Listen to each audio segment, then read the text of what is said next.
options you will find anywhere in the country. Brian, you better look out, because I'm ready to hit somebody, and I'm a quarterback. I mean, this gets you so amped. I got goosebumps from that. Weber State now also taking the field, coming off a 26-7 loss to Oregon State on Friday night of last week. It was a 13-7 game early in the fourth quarter, and Weber State's defense, again, the defensive coordinator is the head coach. It's certainly where the priority is right now for that Weber State program. Those numbers are deceptive from last year. I mean, 26-7, keep in mind it's a Pac-12 team. Oregon State got thumped today by Michigan, but that was in the big house, kind of expected. But I think that 26-7 score is misleading, much like last year's game against the Bison in Weber State when it was 24-7. A lot of people thought, hey, we walked away with that game. It was much closer than the 24-7 score indicated. Brian Shaw, Chris Berg joining you on NBC North Dakota Sports and on ESPN3. So thanks for tuning in and joining us here this afternoon for the Bison's home opener. The national anthem coming up here in just a couple of moments, courtesy of the Gold Star Marching Band.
Well done there by the Gold Star Marching Band led by Sigurd Johnson. Beth Houle is joining us on the sidelines today for today's telecast, and she has a PetroServe USA Bison sideline report for us. Beth.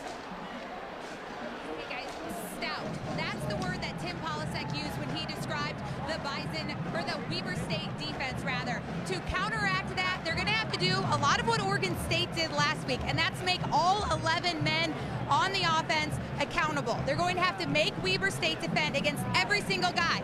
No problem. That's the NDSU MO. They love making that quarterback a threat and threatening with that run game in particular. Where that comes into a problem this week is, of course, Carson Wentz and his mobility after that high ankle sprain. That's exactly where a high ankle sprain will threaten a player. Coach Polasek also telling me that a big part for this game will be Easton Stick's presence. You're going to see the redshirt freshman play in this football game, especially when it comes to being on the move. That's great because Easton is an athletic guy, and he's going to have a great opportunity to make an impact in this game. On the defensive side of the ball, well, Coach Ince says that they have to get back to being the calming effect and the dominating performance that Bison fans and Bison Nation, and most importantly, the Bison football team has grown accustomed to predicting and respecting and expecting from the NDSU defense. Now, a big help in that is, of course, CJ Smith coming back today. When I asked Coach Ince if he's excited about his return, he laughed and said, no, I'm not excited. I'm relieved that CJ Smith is back in this game. Talking to his running mate back there as well, Jordan Champion, he says he knows he should be able to play a game without CJ, but there's something about having him back there and helping him in the backfield as they take on a young defense to make an impact against Weber State. When it comes down to it, Coach Ince says they have to be able to win the first down, and they have to limit their errors with so many young guys on the field. We're going to be looking at as many as 4 or 5 linebackers playing in this football game tonight. and sometimes a few more linebackers on the field than you're accustomed to seeing just because of the number of looks that Weber State is able to put on the football field. We've got a big game coming here tonight. Coach Entz is confident in his defense. Coach Kleiman is confident in the fact that this team has prepared really hard these last 2 weeks, and probably the hardest they've prepared all season so far. Thank you very much, Beth. I believe Weber State will get the football first as the Bison deferred. You know, Beth talks about preparation, Brian. I think you're the one that mentioned that these guys did 800 team reps over the past 2 weeks. And if you know anything about going out to practice, that is a ton of team reps to take place, obviously, during the season. So these guys are well prepared to take on the Weber State Wildcats. Another area to watch for North Dakota State today is the offensive line. A couple of injuries suffered over the last couple of weeks. The big loss there is Zach Johnson. Big number 66, a junior, is not going to play today. So Zach Zemer, a redshirt sophomore from Lakeville, Minnesota, will make his first start. Jeremy Kelly's also been bothered by a hamstring. They're not sure how effective he will be today and how long he will be able to go today. So expect to see Tanner Volson, a redshirt freshman and from I think North Dakota. That should have people concerned. We talked about this defense is fast. These guys can close. If you're going to ask me, they're going to put 8, 9 guys in the box, let this Josh Burton run around the field like a rover, and let him even make some checks before the snap to put some real heat on the quarterback. Ben Lecomp's getting set for a Peterson Farm Seed kickoff. The Bison kickoff brought to you by Peterson Farm Seed, as well as a products lineup that'll give you every reason to stand tall. And this one boomed deep into the end zone. Drew Batchelor does not have an opportunity to make a play, and there were some heads rolling on that play on special teams. You can feel it today. These guys are ready to hit somebody with a different color jersey. You know, after 2 weeks of going against the same guys, it's like, look, just give me somebody else I can hit. Weber State will start off at their own 25-yard line. Matt Entz, the defensive coordinator, telling me earlier this week here's Robbie Grimsley. Yeah, Robbie Grimsley starting out, a true freshman safety. 800 team reps for North Dakota State defensively over the last 2 weeks in practice. Grimsley, a true freshman from Hutchinson, a 2014 Minnesota Mr. Football. Seeing action right away here on the first play of the game. Jadrian Clark is the quarterback for Weber. Inside handoff, taken down right away for a minimal gain. That goes to Trayshawn Garrett, a true freshman that's seeing some action. 3 carries last week against Oregon State. As we take a look at the Shield starting lineup, starting off with the NDSU defense. Nate Tangway, a very good game against Montana. CJ Smith back in the lineup. He did not play against Montana when Trey Dempsey and Chris Board, a pair of 2 new safeties. That's an area of concern for the defense. We'll see how they hold up today. Second and long coming up here for the Wildcats. Handoff again, a little bit more room this time. Nice job by Nick DeLuca coming up and making the stop on once again. It's Garrett on the carry, and we have a 3rd and 6 coming up. Weber State last week against Oregon State, 0 for 13 on 3rd down. We'll see how that goes. This is the offense. Offensive line did not get a lot of movement last week. Keep an eye on #1 wide receiver Cameron Livingston, an All Big Sky performer a year ago, 83 career receptions. They also really like Eric Wilkes, a young running back that also played as a true freshman a year ago.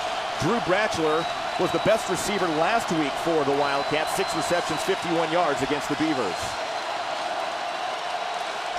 And it's getting loud on here. Play clock down to 2, and they're going to have to call a timeout. Late getting out of the huddle was Weber State, Chris. And Chris Board now in the game as well. So, yeah, Weber State, you know, I watched some game film on him, Brian, earlier in the week, and you watch their offensive scheme when it comes to their passing plays. I don't know if there really is a scheme. You watch these wide receivers, I have no idea sort of where they're trying to open up holes in the defense. So you got 3rd and about 5 or 6 here. Obviously, I believe they're going to be throwing the rock. The question is, what's going to be their strategy today to try to spread out this Bison defense and find some holes? One other little fun matchup to watch. The quarterback for Weber State, Jadrian Clark, a junior QB from Lakeland, Florida. His former high school teammate is Trey Dempsey, who was the starting safety here for North Dakota State. So those two getting a chance to square off. Sounds like here. They were texting throughout the week, too. And Jadrian was like, hey, Trey, what are you guys going to do to us? There's a look at Clark. 19 of 35 for 120 yards. He was sacked 3 times. Again, Weber State has not converted a 3rd down yet this season. 5 receiver look as they shift in to 3 receivers on the high side, 2 to the bottom side of your screen. Might be a two-man here. Here comes Clark across the middle, and guess who makes the play? Trey Dempsey. He batted it away on third down. He read his high school teammates' eyes and said, no, not today, Jadrian.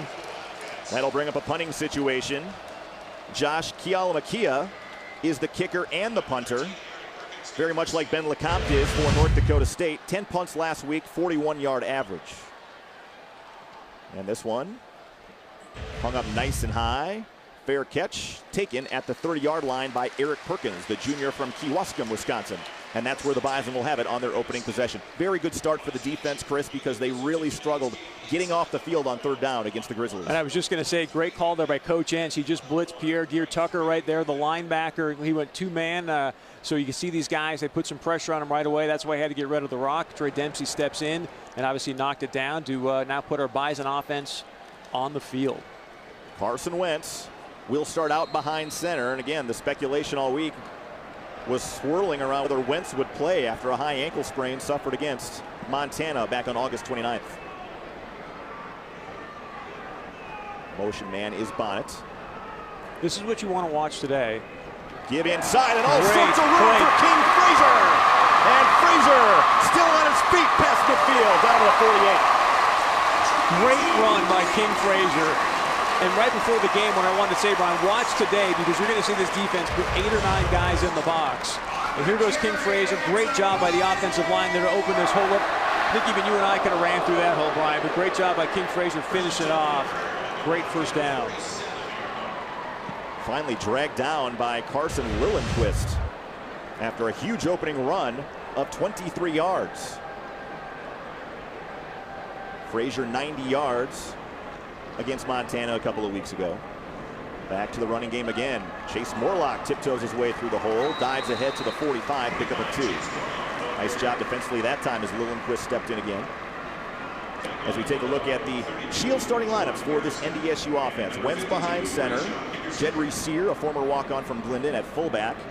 The receivers hopefully get free today. R.J. Urzendowski and Zach Vra hoping to make plays happen. And then, as you mentioned, Zach Zemer, the new left guard, getting his first career start. Joe Hegg. It'll be tough to find an offensive tackle anywhere in the country as good as Joe Hegg at this level. Former walk-on himself. Give inside again. Pushing the pile forward to the 40-yard line. That was more of a read option look for North Dakota State. As we look at the Weber State defense in this starting lineup, also brought to you by Shields. As you mentioned, Chris, the real guy to watch on this defense is Josh Burton, the free safety. All Big Sky performer. Had an interception for a touchdown last week. Jake Gallegos, a transfer from Utah State, getting his first opportunities as well. Both those guys can play, and again, keep your eye on number 7 the entire game. He'll be roving around the field the entire time. Burton also led the team with 10 tackles against Oregon State last week.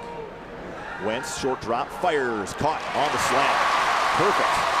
Right in the breadbasket of R.J. Urzendowski, and that will move the chains up to the 32. Great to see that early. Get his confidence up. Nice 3-step drop. Great completion to R.J. Carson thinks, okay, I'm comfortable now. Take a shot. Let's get this thing going. And the Bison offense has been one of the best third down teams in terms of converting over the last couple of years, but just 5 of 14 against Montana.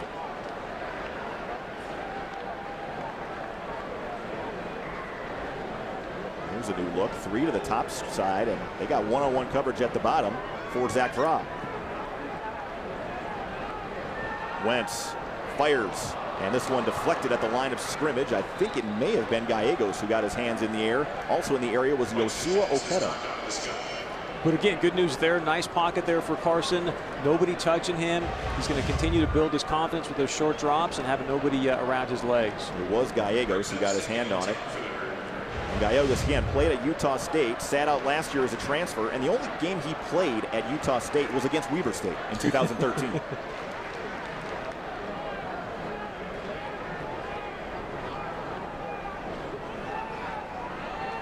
Play action again. Wentz has an open receiver and delivers that one to Chase Morlock. Morlock down to the 27-yard line will bring up 3rd and 5. Great call there. I think you're going to see a lot of play action today, Brian. They're going to continue to sort of ground and pound when the opportunity shows itself, obviously, due to play action. And there was a couple guys open. Vra was open deep there as well. Wentz dropping that one off to Chase Morlock, who caught a touchdown pass at Montana, the junior from Moorhead, Minnesota.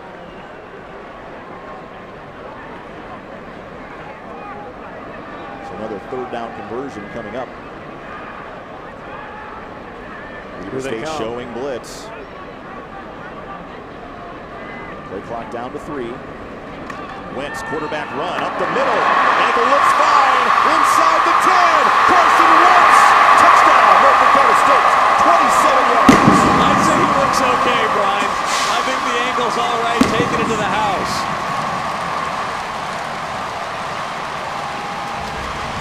7 plays, 70 yards, and Carson Wentz in the quarterback run game makes some cuts inside and darts in for a touchdown.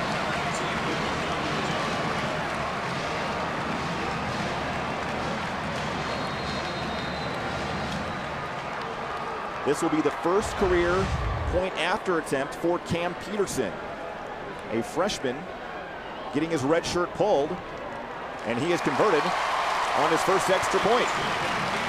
So North Dakota State, a statement on their opening drive, 70 yards in just over 4 minutes, and the Bison lead at 7-0 on the Yale Country Farm Credit Services scoreboard.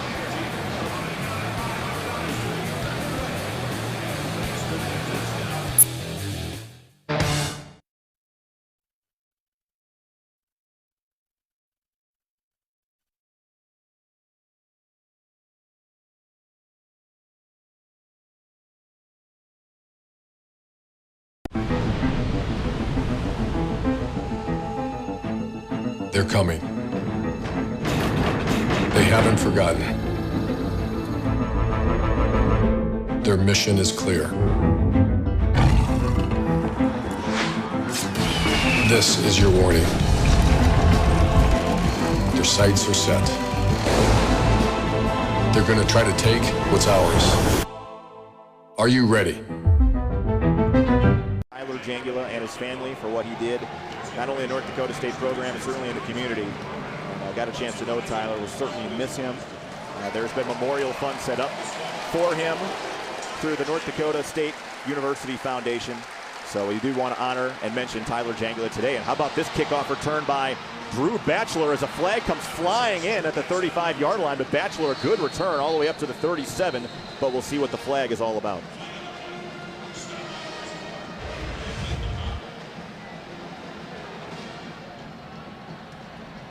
Big hole right at the sideline, just keeps going. We'll find out what this flag is, if they're going to start here on the roughly 35-yard line or not. Brian, I want to go back to that touchdown play, because if you watch what happened there, Weber State blitzes a couple linebackers. And then you see Carson Wentz, we've been talking about all week, the bum ankle, and basically goes 27 yards untouched. During the return, illegal block below the waist. Number 38 on the return team. Half the distance to the goal. First down, Weber State. So Chandler Tunney, the guilty party on the block below the waist, and that will really back up Weber State all the way to the 13. Take a look at the run here, Chris, end zone. So they bring the linebackers. Here goes Carson, basically untouched. And the reason this is such a big play this early in the game, because now you've got the defensive coordinator going, wait a second, I thought the kid was hurt. He looks fine to me. We may have to make some changes in our strategy here. Beth Houle on the sidelines as a PetroServe USA Bison sideline report. Beth. Yeah, guys, listening to the Weber State players on the sideline, two of the players looked at each other right in front of me and said, so much for that hurt ankle, with a chuckle. The other one said, yeah, I wasn't planning on that being a factor. Of course, Bison fans excited to see it as well. Weber State maybe not quite so excited. Thank you, Beth. And yeah, that just gives the defense now another element they have to worry about, as Brian Schatz came in and absolutely obliterated quarterback Jadarian Clark to set up 2nd and 13. 5 receivers once again in the set here for the Wildcats.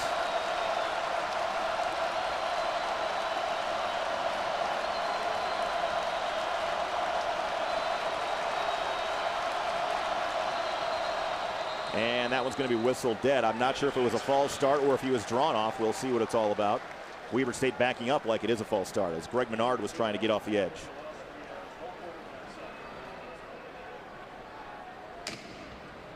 The snap, false start, offense, number 55, 5-yard penalty, remains 2nd down.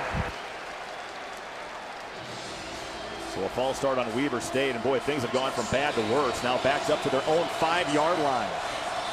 2nd and 18 coming up. D-line, pin your ears back and get after Jadrian right here.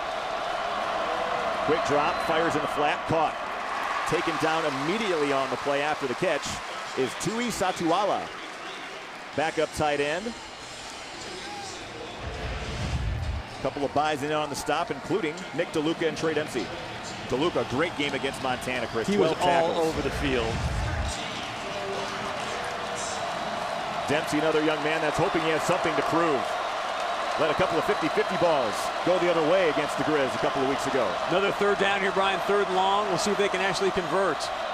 In the flat, toss, doesn't look like it. Satuala trying to keep the legs moving, but the Bison swarm him at the 15-yard line, and that will bring up another punting situation as MJ Stumps got in there to make the stop. The junior from Harvey getting his first opportunity now to play as a full-time starter after backing up Travis Beck for the last couple of years.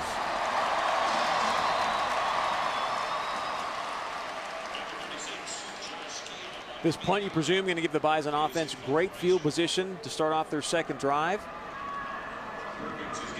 Eric Perkins back again, rugby-style punt. This is a low liner that will bounce at about the 45 and will go out of bounds around the 42-yard line, and that's where the Bison will have it. And today's game brought to you in high definition by Parents Lead, providing tips and tools for conversations that matter.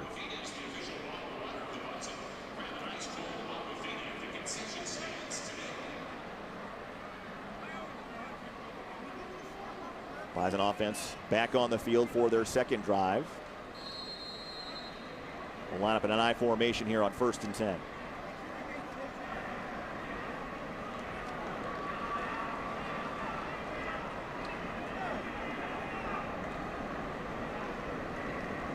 Stretch play to the high side. King Frazier has room. Nice backside pursuit by Weber State after a 3-yard gain. Taken down to the play by Jonathan Carlson. And Alfalfa also in on the play. And he's an interesting story as well. The young man that is a backup, Jared Alfalfa, transferred from Nebraska. Actually started 2 games for the Huskers in 2013. Did not play football at all last year. Came to Weber State, now getting an opportunity. And he was sticking his nose in the pile last week against Oregon State. The kid's not afraid of contact. Dimitri Williams in motion.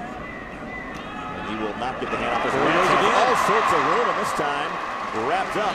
But another nice run up the middle as the quarterback run game really working. You know, Brian, you and I talked about this before the game. A lot of people talking to me last week. Why are we running Carson Wentz so much? When you got a 6'6" quarterback that get into the secondary like that, guys are, 5'11", 6 foot, $180. I love the idea of someone 6'6", 230, putting their head down and getting obviously automatic 1st downs, it seems like. Nodak Mutual Insurance replay as Trayvon Johnson, junior from Salt Lake City, made the tackle there for Weber State.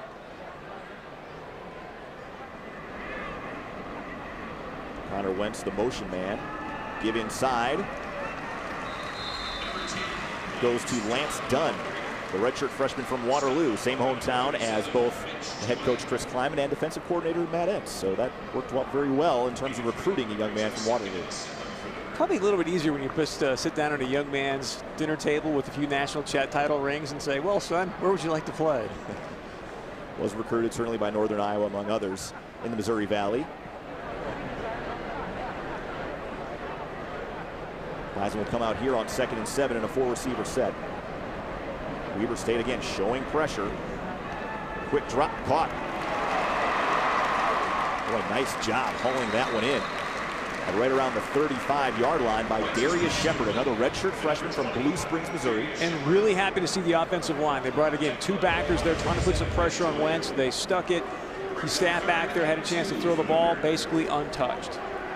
And Shepard has pretty good genes as well. His father played football at Missouri. His grandfather was a standout at Missouri State, actually played for the Los Angeles Lakers for a while. Wow. So they got some stories to tell on that front. Inside handoff goes to Frazier, keeps his feet, and King Frazier keeps chugging ahead all the way up to the 27-yard line. Another Bison 1st down, and the ground game really paying off here in the early going. I am loving what Coach Polasek is doing at this point, Brian. I mean, running the ball, You knew that, hey, we need to get back to the ground and pound, Bison football. And even when you see the 3 yards, you think, oh boy, I really want to see him break it. I think the 3 yards in a cloud of dust today is a good sign, especially with them putting 8 guys in the box. They've been doing most of the first half or first quarter. Missed tackle there in the backfield by Vince Coleman, who's actually a transfer from Youngstown State, played the Bison in 2013.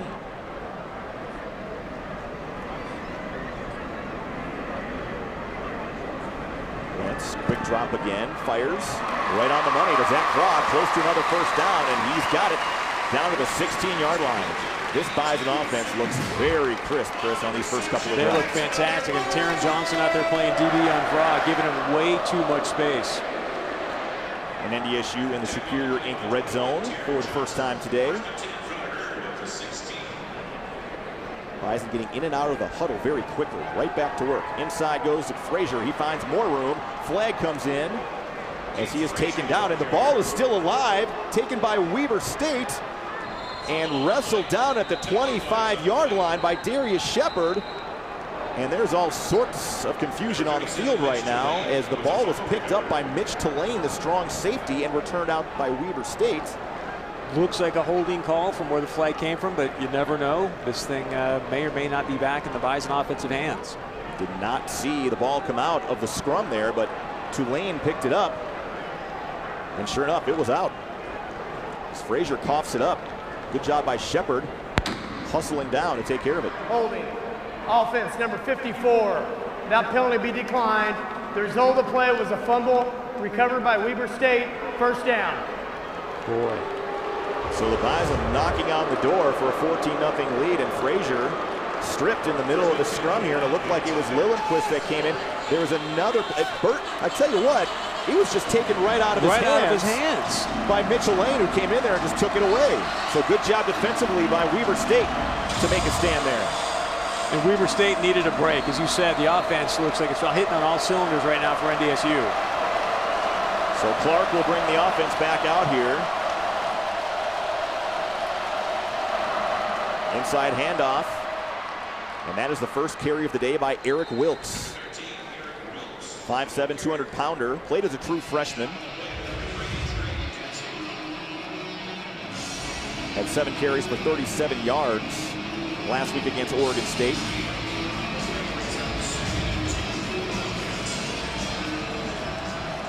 And Grimsley will come on here on 2nd and 2 as Chris Board will head to the sidelines.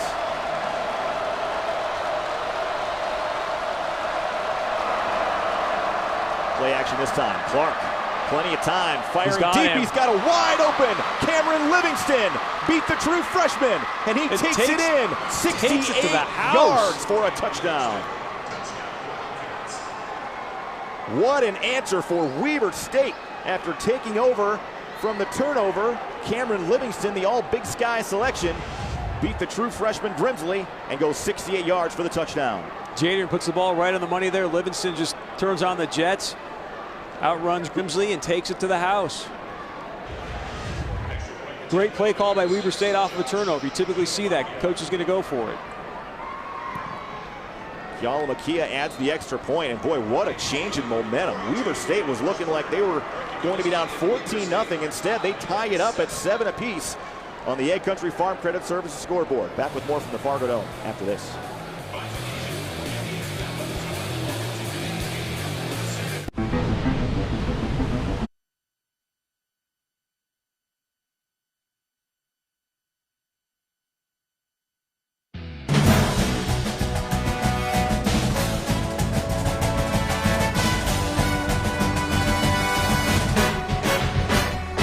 Network.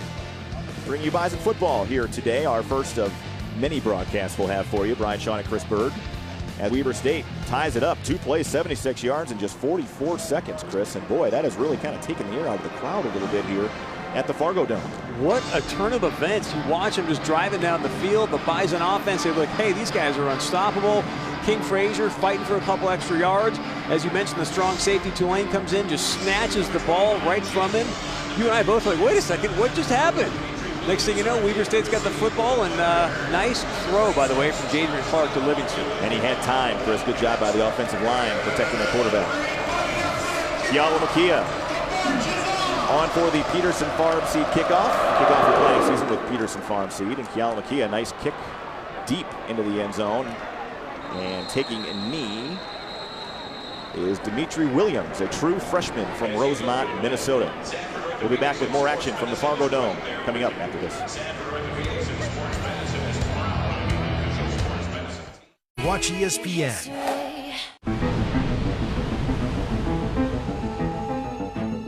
They're coming. They haven't forgotten. Their mission is clear. This is your warning. Their sights are set. They're going to try to take what's ours. Are you ready? Back at the Fargo Dome, and now time for the New Seed Fan Cam. You can never go wrong taking a selfie in a boxing game. I think you and I were doing that earlier, weren't we? Little guy hoping things get rolling here for the offense. After Weber State in the blink of an eye have tied things up at 7 apiece.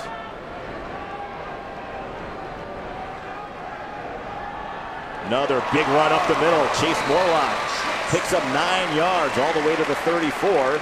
And you notice King Frazier not in the game. He's not even on the sideline. He was holding his wrist. He is in the locker room as they're taking a look at what the issue might be there. So now it's going to be Morlock, Dunn, and maybe Bruce Anderson, the true freshman, that see some carries here today. Bruce got a couple carries last week, or excuse me, a couple weeks ago against Montana. They're really, really high on Bruce Anderson. I think we'll probably see him a few times today. Power running was not a huge success for North Dakota State against Montana. Today it has been money, Chris. Well, I think these O-linemen, after watching their performance against Montana, said, okay, watch this, Weber State. Power again, and Morlock keeps his feet. Tough running as he follows his blockers, plows ahead all the way up to the 43. Good enough for a first down. Tulane in on the stop again.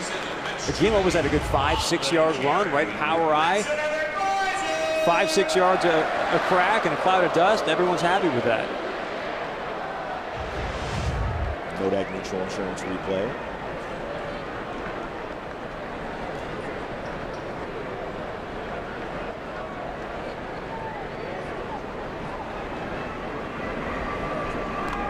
Wentz gives inside, and that is Bruce Anderson. I believe that got the carry. That's the true freshman. Oh no, Frazier back in the game. So King appears to be fine, and Beth Houle, I believe, has more information on that on the sideline, Beth. Just running back out on the field with Dr. Pyatt coming out, has fresh tape on his left wrist.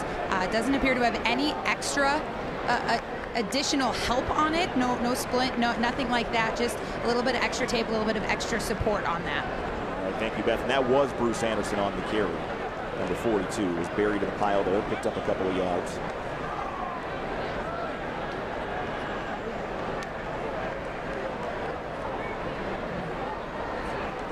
Wentz swings it out to Dunn.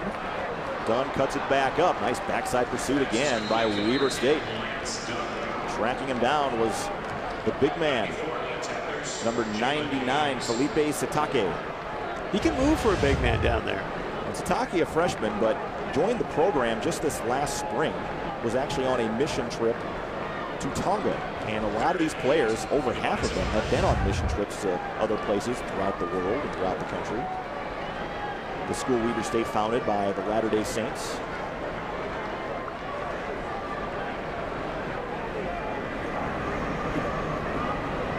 Here they come. Weber showing heavy pressure up the middle.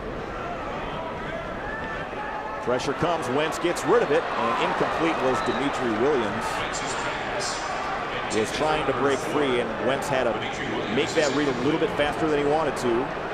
But I think those are the things that you and I have been talking about pregame, Brian, is watch what they're going to do. You've got a couple new offensive linemen playing there. Are they going to go after those gaps and try to put some pressure on Wentz? It's obviously happened there. So the Bison stopped for the first time on third down today, and Ben LeCompte will boot this one away. Low spiral, bounces, and stayed in bounds, I think, and then finally went out at like the 3-yard line. So somehow Ben LeCompte is able to scoop that ball on the sideline and bounce it all the way to the 5. That was a big-time punt. I don't know if we'll be able to see it here on replay, and he had some pressure on him there to get that kind of kickoff. And yes, he got a nice roll, but even to get that kind of kickoff, great kick by Ben. Nodak Mutual Insurance replay as we take a look, and this ball just looked like he was going to go out of bounds right around the 20-yard line. The returner, Daryl Denby, didn't want to touch it because he thought it was going out. And a Bison roll, to say the least, there on the Fargo Dome turf.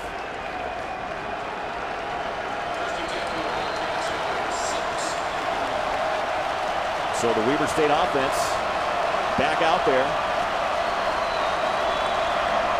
Inside handoff. A little bit of room to roam. A couple of yards for Eric Wilkes. Trey Dempsey again coming in and making another tackle. He's been very active, Trey Dempsey, so far here today. Look at the Nodak Mutual Insurance replay. Good play there. Give yourself a few yards, some space now for Dadrian Clark. Probably looking to potentially throw the rock here a little bit. 2nd and 8, 2nd and 7.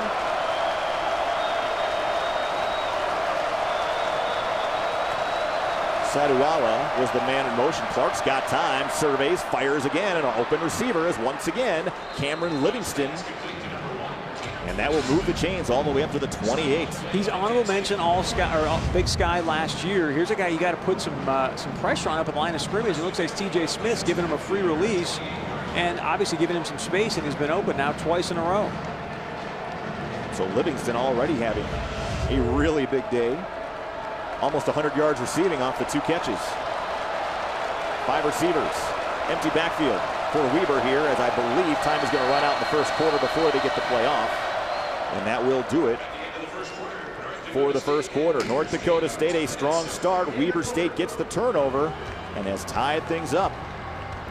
We're tied at 7 as we head to the second quarter from the Fargo Dome.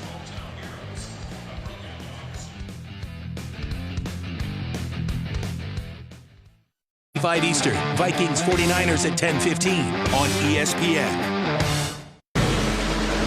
Before the days get shorter and the beards get longer. Before temperatures drop along with the RAs. Before we never saw them coming.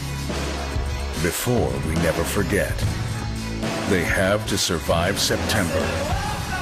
Sunday Night Baseball, presented by Taco Bell.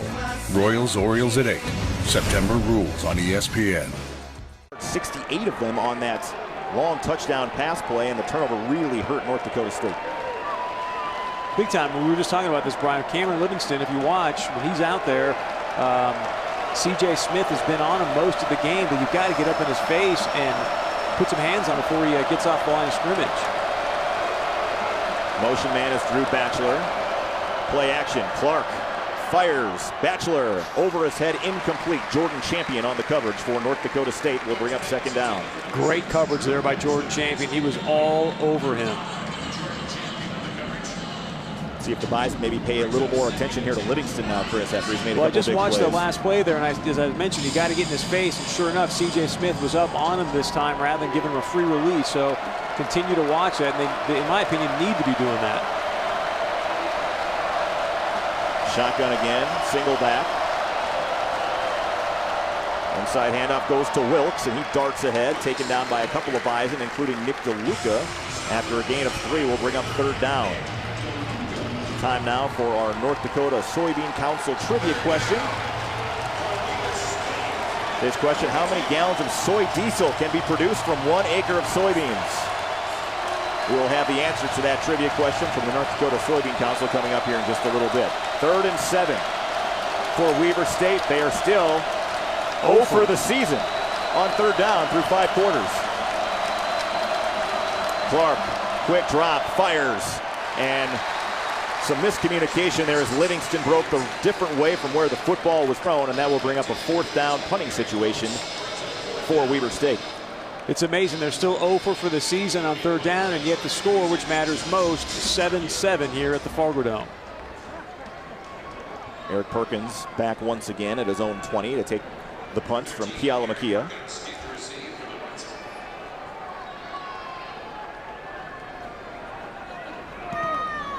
And this one off the side of his foot. Perkins calls for the fair catch and makes it at the 22.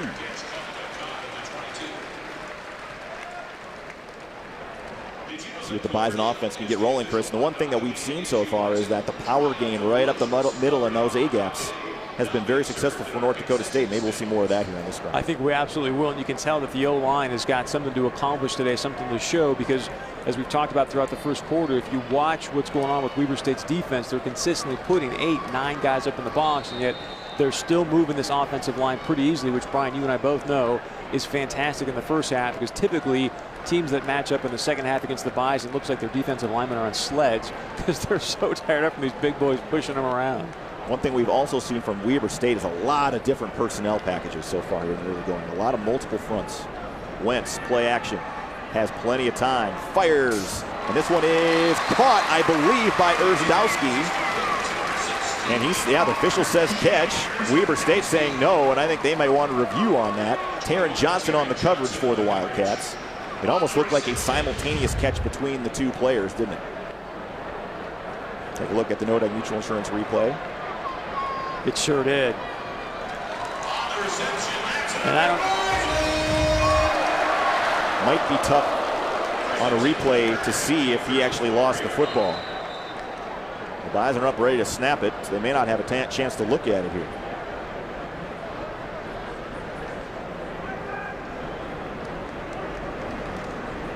The motion man on the edge gets the call, and there's room to the outside for Urzadowski. He's got another first down up to the 45. So RJ getting involved in the offense on this drive for North Dakota State. Nice little jet sweep there, wide open for him, swinging around the end. Devontae Johnson in on the stop along with Trayvon Johnson. There's 3 Johnsons that start on this defense for Weber State, so we'll do our best to and you've done an outstanding job up to this break point, them up Brian. the best we can.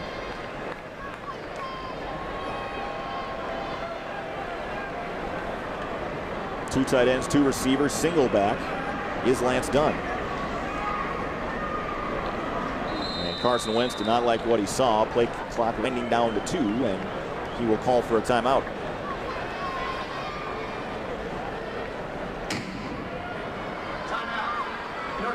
We'll be back with more from the Fargo Dome. We're tied at 7, 12:44 to go in the second quarter. Volume speaks volumes, reminding you that one drink isn't always one drink. Speak volumes, bringing you this high-definition broadcast here this afternoon. Chris, so far, North Dakota State dominating on the ground, 119 rush yards compared to just 25 for Weber State. And 6 different players have already carried the football for them this year. Which is exciting. The thing that I'm not so excited about is the fact that Carson Wentz is the leading rusher. It's great to see him run and scoring touchdowns, but I'd like to see our running backs be our leading rusher at this point. We've not seen King Frazier since he was stripped of the football there as the Bison were driving for what presumably would have been at least a score of some sort, whether it's a touchdown or field goal. Motion man is Williams. Wentz fakes, and he's got a wide open Chase Morlock inside the 20. Goodbye, 55 yards for a touchdown.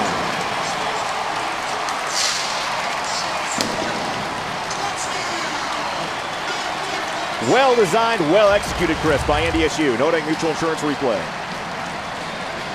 Brian, that's essentially the exact same play they ran against Montana, just the other side of the field this time, and worked very well again. You see Chase there coming out on a wheel route here, absolutely wide open, because typically those linebackers are sneaking into the backfield, trying to look for a run. They sneak up and leaves Chase Morlock wide open to the house. And Lillenquist really upset with himself. I'm sure they looked at that one on film from the Montana game, and he was burned by it. So North Dakota State takes the momentum back 14-7 with the 55-yard completion from Wentz to Morlock.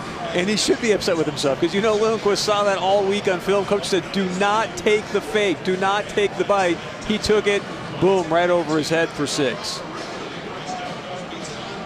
We'll take a look now at the answer to our North Dakota Soybean Council trivia question. How many gallons of soy diesel can be produced from 1 acre of soybeans? 50 gallons. You were close. You said 51, so that was a good guess, Brian.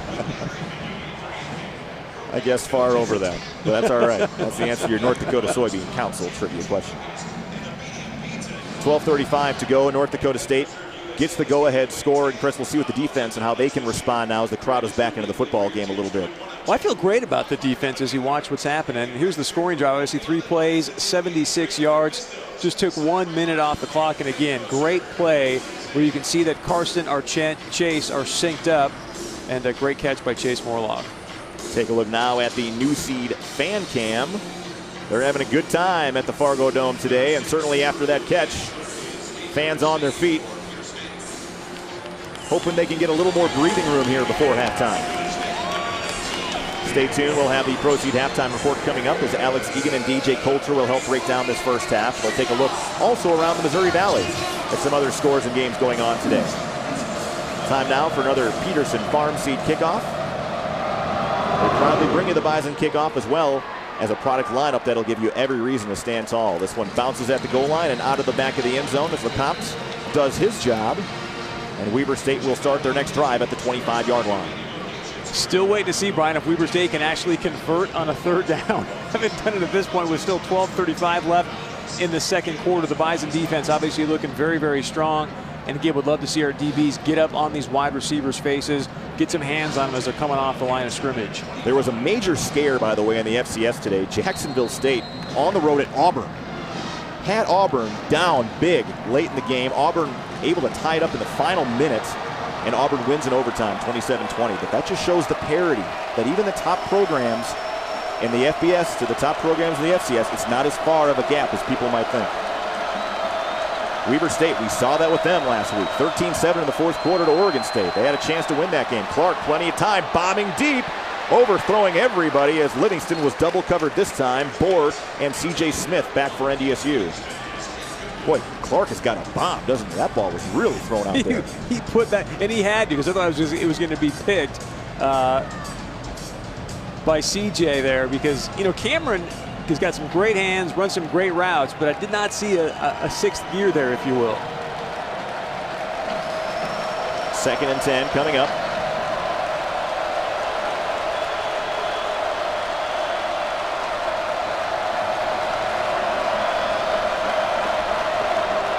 Inside handoff.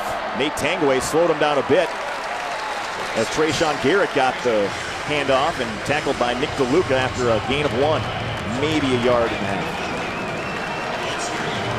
DeLuca again just sniffing out the football. He just has an outstanding nose to be there.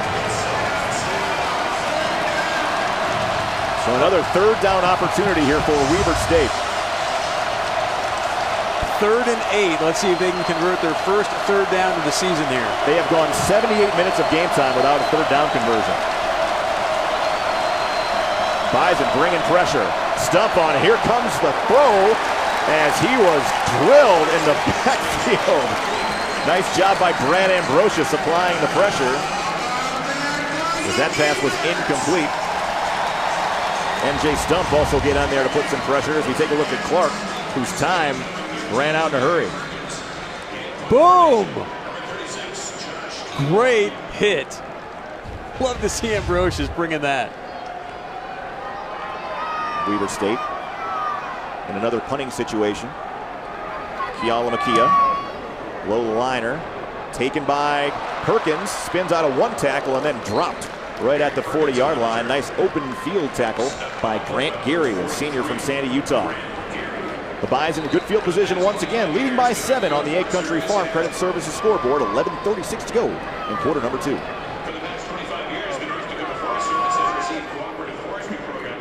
Michigan State, tonight at 8 Eastern on ABC and streaming live on Watch ESPN. Before the days get shorter and the beards get longer. Before temperatures drop along with the RAs. Before we never saw them coming. Before we never forget. They have to survive September. Sunday Night Baseball, presented by Taco Bell. Royals-Orioles at 8. September rules on ESPN.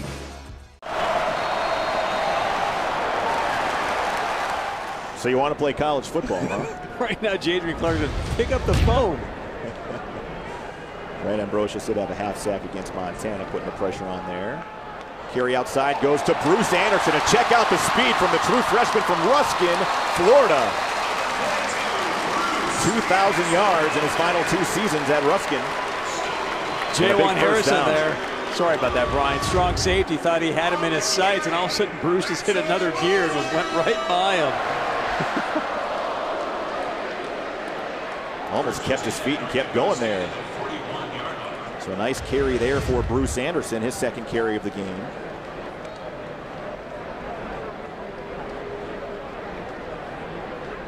Goes for almost 20 yards on that run. And Sear, now he settles in at fullback. Play action. Wentz eludes pressure, firing downfield, and this one is incomplete. Good coverage on the play by Devontae Johnson, who was stride for stride with R.J. Urzendowski.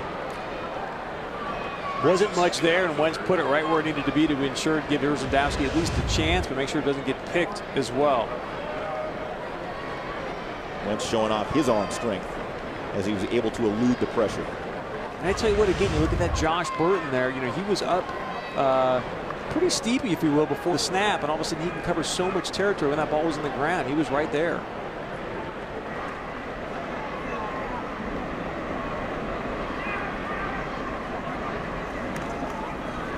Give outside. Boy, that was read really well by Lillenquist, who came right up to drop Lance Dunn after a loss of 6.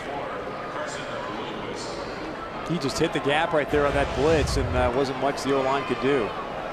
Jay Hill, the defensive coordinator for this team, is also the head coach for this team. Spent 12 years at Utah. Actually coached under Urban Meyer when he was still at the Utes program, and brings a good defensive mind, also a very good recruiter in the state of Utah. Lillenquist, just a redshirt freshman. A lot of young players on both sides of the ball here for Weber State as he tries to rebuild the program. And as Tim Polasek said, we're scratching our heads on how this team only won 2 games last year. They can be a physical team. Inside screen, Chase Morlock eludes one tackler, and Chase Morlock is still going down the sidelines. Chase Morlock, touchdown, Bison.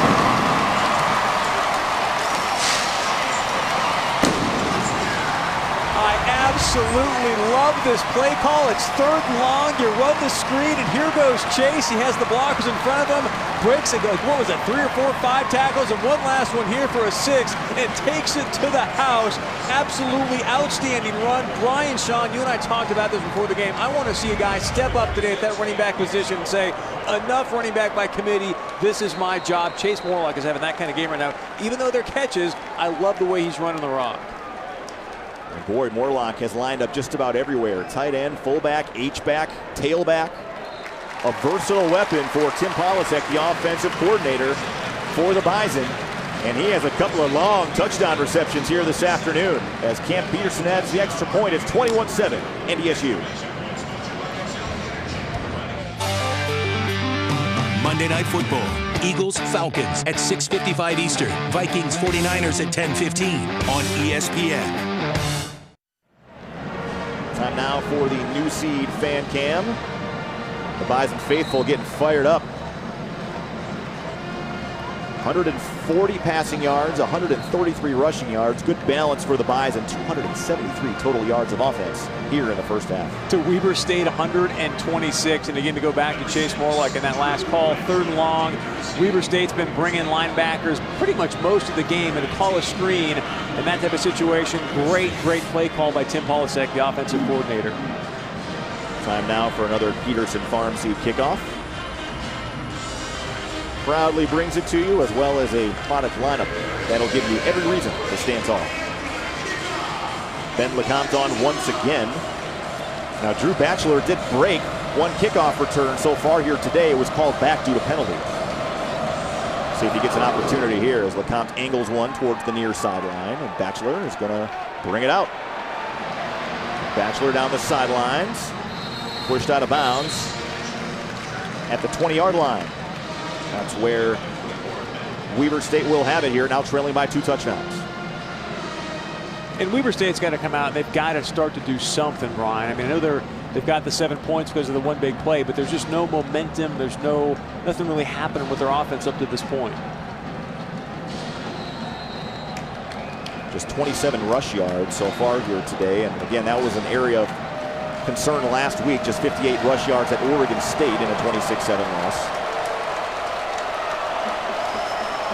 Saduala, the man in motion, give inside, and nice run there as Trayshawn Girt finds a crease to the outside, picks up 4 yards up to the 24.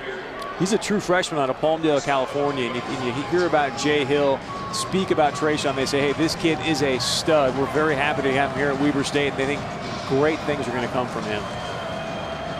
Again, Zach Smith, another running back they really like at Weber. Did not play last week. We didn't think he was going to play this week due to injury, and he has not seen the field. Play action. Clark steps into this one. And again, miscommunication as Livingston cut inside. The throw was outside. Incomplete. Brings up another 3rd down. You know, again, nice pressure there from the defensive line, but nothing that's going to make Jaden Rien say, oh, wait a second, I got to start to scramble, get out of the pocket. I think there's no rhythm right now to this offense. And obviously, it helps when you got guys like Ambrosius making you want to pick up the phone with quarterback sacks like that. So Weber State on the season, 0 of 17 on 3rd down.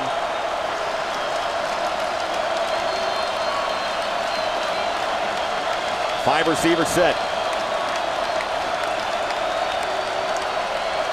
5 on the play clock. 2 on the play clock. Clark gets it off. Quick drop again, fires across the middle. This one is caught short of the 1st down as Livingston made the catch, but C.J. Smith all over, makes the stop, 3 yards short of the 1st down marker. Boy, the coach is so happy to have C.J. Smith back in that secondary. Great coverage right there, and that was really all that was there. I was watching the other wide receivers, and Livingston was about the only guy that even had any chance of catching the pass right there. And Chris Kleiman said he believes C.J. Smith is one of the best corners not only in the Missouri Valley but in the country. As Kyle McKea has a high end-over-end punt taken by C.J. Smith at the 30-yard line, and that's where the Bison will have it here as they look to build on a 14-point lead. There's a look at Chris Kleiman, a product of Northern Iowa, like a certain color analyst I know standing next to me. 2nd year as head coach here at North Dakota State after serving as defensive coordinator for a few seasons. Originally came here as a secondary coach. And he played secondary. Yeah. Yes, and he is so happy to be here. Obviously, I talked to him during the offseason and whatnot, and he just loves Fargo, loves the NDSU tradition, and it's great to have him here as our head coach.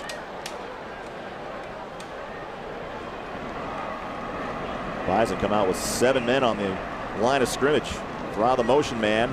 Wentz will dump it off to Morlock. No one within arm's reach of Chase Morlock, and he is inside Weber State territory. Runs over Devontae Johnson at midfield, and Bison really getting a lot of mileage out of number 25 in the receiving game today. Somebody needs to tell Jay Hill 25 is on the field, and they need to sound an alarm because he is obviously playing lights out today. Chase Morlock, they need to put some kind of rover or somebody on him to ensure that he doesn't touch the ball anymore this game. Boy, how about these numbers for Chase Morlock in the 1st half? 4 catches, 127 yards, and 2 touchdowns. And he's a running back. Speaking of running backs, good sign here, Brian. King Frazier is back in the game right now. You can see him there in the I-back position. Urzendowski, the motion man, here on 1st and 10. And I believe we're going to have a false start. One of the areas, Chris, we were concerned about potentially for North Dakota State was the offensive line, but they have really answered the bell today. They are playing lights out. And again, I know we talked about Zach Seamer 1st down. being fairly new. You can see there. Just a little bit of a twitch by Joe Haig. Or was it Albers? I think they got Joe Haig. That's who the official mentioned as a false start, as he just twitched a little bit. But Zach Zemer, we see Tanner Volson in the game, a redshirt freshman from rural North Dakota in Balfour, getting a chance to play today. And those guys have done a nice job on the interior. This one swung out and caught. Urzendowski picks up close to 10 yards inside Weber State territory to the 45.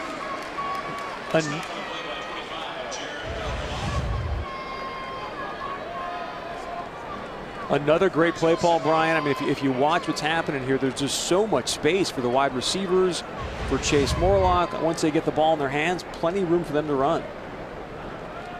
Back to the ground game. Frazier puts his head down. Bulls ahead, going to be just short of a first down up to the 41. Beth Houle on the sidelines for us today has a report. Beth. Hey guys, that's right. You're talking about this offensive line and how impressive they've been when we were worried about them a little bit coming into this game. Standing on the sidelines, hearing them when they come off the field. Zach Zemer, one of the first guys looking to dissect things, improve, and get better with all the other new guys out there. They're continuing to improve, looking for the best thing in each next snap.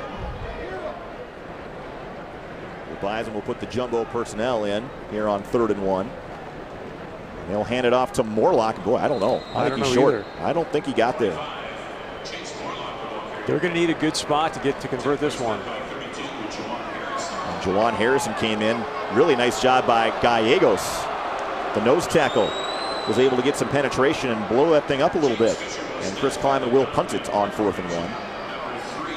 The fan base trying to urge the head coach to go for it here, but Chris, I think, with 6 minutes left in the second quarter and a 14-point lead, is going to.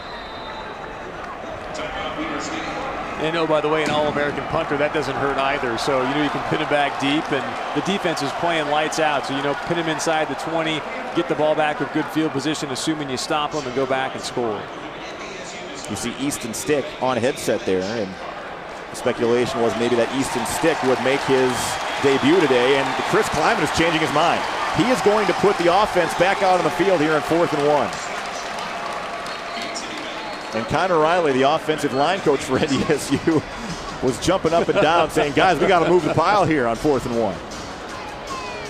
And I love this call. We talked about this when they played against Montana, how the coach at Montana, hey, it's 4th down, we're going to go for it. You're inside your own 50, obviously in their side of the field.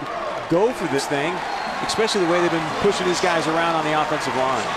The Bison 2 of 4 on 4th down so far this season. Let's see if they maybe just, and there's players still running on the field here for Weber as they had a returner in the game. Now they're trying to get organized. Wentz, handoff to Morlock, and he moves the pile just enough across the 40-yard line for a first down. Weber State had some confusion there as they had a returner on the field and were running defensive linemen on at the last moment. Still almost came up with the stop. You just watch the way they move that pile, Brian. You get the feeling this offensive line, we've talked about it throughout the day, but they've got something to prove, and you could feel even on that play right there, they were not going to be stopped, and clearly they weren't. LeGrand Toya, another redshirt freshman from Riverton, Utah, made the stop. Actually a really good rugby player from what I'm told. Wentz, time in the pocket, fires on the out. Boy, I don't know if that ball was caught, but if it was a spectacular catch by Zach Vra. Wow. Or was that Morlock? Morlock caught that. Wow. Scooped it before it hit the turf. No, that was Vra. That was Zach Vra. And he did get underneath that football. Wow, how about the hands on number 82? Great catch. And Wentz kind of motioned over to Vra because he came off the field and was hurt. Still bent over a little bit. The previous play on the sideline is under further review. And they're going to take another look at it, but from what we saw, Chris, this is going to stand as a completion for NDSU. It looked like in the replay there that Zach got his hand underneath it just fine and had possession once he settled. How about that catch from Zach Vra? Wow. I know, watching it live, there's no way. Yeah, I was like, scoop that up off the ground. Boy, pretty good coverage there by Taron Johnson. I mean, what do you do as a defender there? I mean, he was in the perfect position to make a play on the ball, and yeah, I think that's a catch. Looks like Vra's leg may have got rolled up on a little bit as he came up with the reception. Was kind of bothered by a hamstring a little bit in fall camp and did take some practices off. Ooh. And he is reaching towards that shoulder area. And again, Zach Vra is playing with metal in his chest. He had a couple of collarbone breaks earlier in his career, which is why he's a 6th-year senior, because he had 2 years lost due to medical reasons. And he's just kept this steel plate in his collarbone area to protect against the injury. I asked Zach earlier in fall camp, are you going to have that removed when you're done playing? He said, if it doesn't bother me, I'm just going to keep it in forever. That's his plan. So hopefully it's not a collarbone issue there for Vra, who's certainly had his fair share of those in the past. And clearly we don't know, but it looked like he was automatically reaching in that direction there at the end of that play. So we'll keep you abreast on Mr. Vra. The ruling on the field of a completed catch is confirmed. Not only does it stand, it's confirmed, meaning he did catch that after taking a further look at it. Great catch by number 82. 2 receptions on the day, 19 yards for Zach Vra. Oh, Tim Polasek so happy to have him come back for a 6th year because the receiving corps got a little bit thin. Kerry Woods left the team. Didn't have a lot of experience there, and having Vra along with Urzendowski and a couple of redshirt freshmen, Kayvon Hawkins and Darius Shepard, now gives them a little bit more depth. Bruce Anderson taken down right away. Nice job on the outside by Trayvon Johnson. Took down the true freshman. That will bring up 3rd and 3. Think they run Wentz here, Brian, or what are your thoughts what they're going to do here on 3rd and 3? We saw a lot of quarterback run early. We've not seen a lot of it here lately. So I'll be curious to find out what Tim Polasek dials up here. Dimitri Williams, another true freshman on the bottom side of your screen, number 4.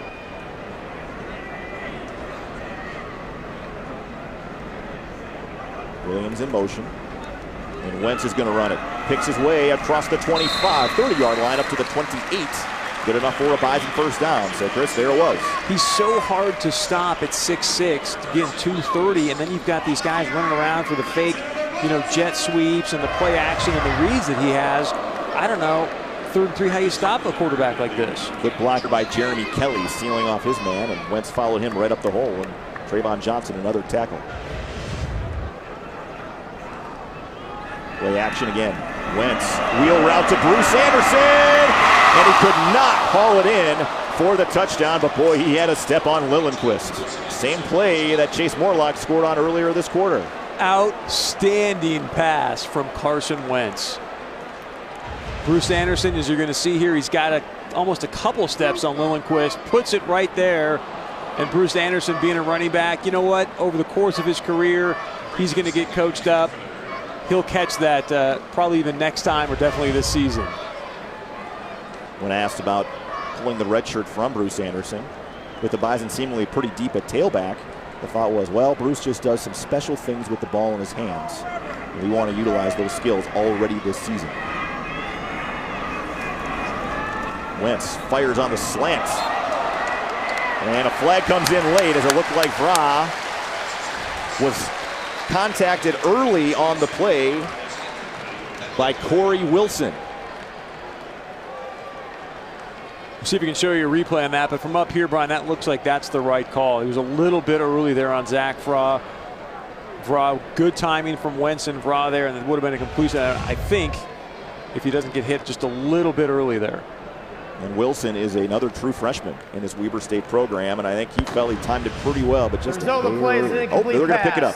There was no foul for defensive pass interference. So they're going to pick up the flag, and Chris Kleiman wants an explanation down on the field for that. This is another good-looking true freshman athlete, though, for Weber State. Corey Wilson certainly looks the part. Everything you read about this team, the coaches keep saying, hey, we're young, but we're close. Just give us a few more games. And I think once this team starts getting that mentality to win some close games, they're going to flip the switch, and you'll see a lot more W's at Weber State. Again, they were picked to finish 11th in the Big Sky, but based on what we've seen, if they can get the offense figured out a little bit, they can be pretty dangerous in the Big Sky this year. Wentz gets rid of it. In the flat to Morlock. Not much room that time as the Wildcats were all over it. Aflava along with Johnson. Made the stop after a pickup of maybe 2 yards. We'll bring on Ben Lecomte for a field goal attempt.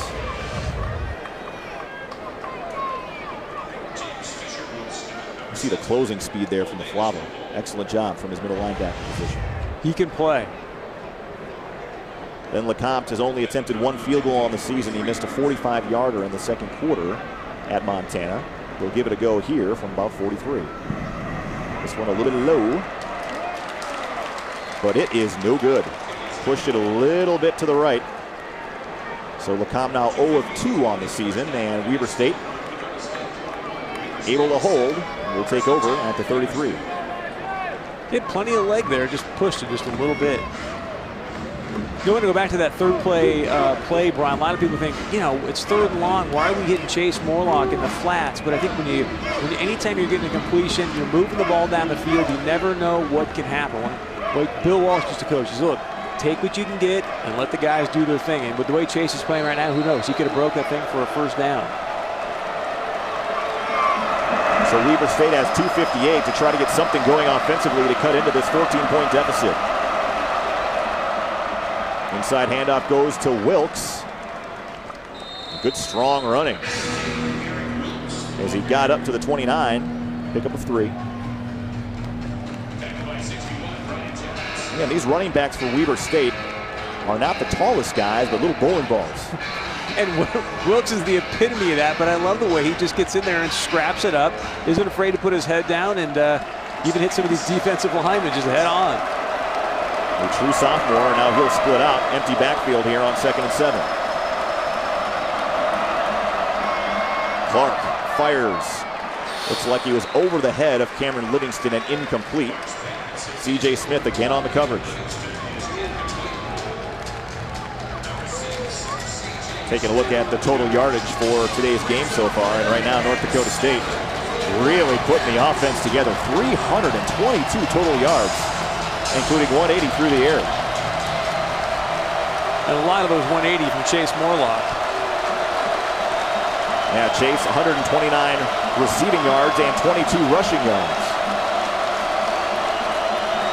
Clark on 3rd down to Livingston, makes the catch, but he cannot get away from C.J. Smith.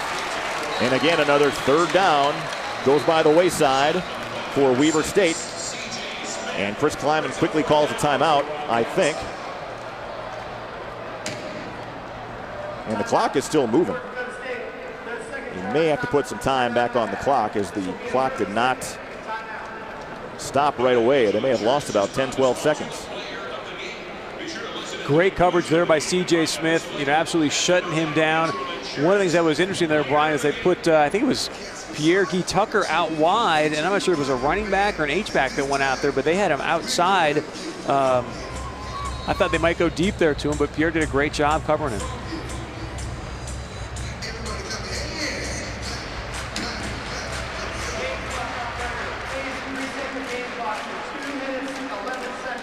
I had thought that quite a bit of time had come off the clock, so they'll reset the clock from 1:58 to 2:11. So that gives the offense a few extra seconds to try to get down the field and maybe get in the field goal range again.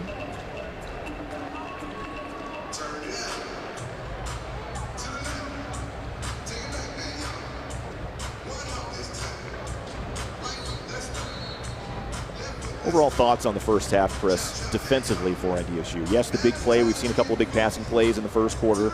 The true freshman gets beat. That's going to happen from time to time. But overall, they've done a pretty good job locking things down today. I think they've been outstanding defensively. The one thing I like to see a little bit more of is having their cornerbacks, again, get up in these wide receivers' faces, so it's not such an easy release off the line of scrimmage. Maybe that's an adjustment they'll make at halftime. Matt Entz said, you know, we didn't play as fast as I would have liked to have seen against Montana. Hopefully we can get that figured out today and have guys play with a little more confidence, a little more swagger. Perkins calls for the fair catch at the 22, and Robbie Grimsley came off the edge and went flying into the leg of the punter, but he was blocked into the punter.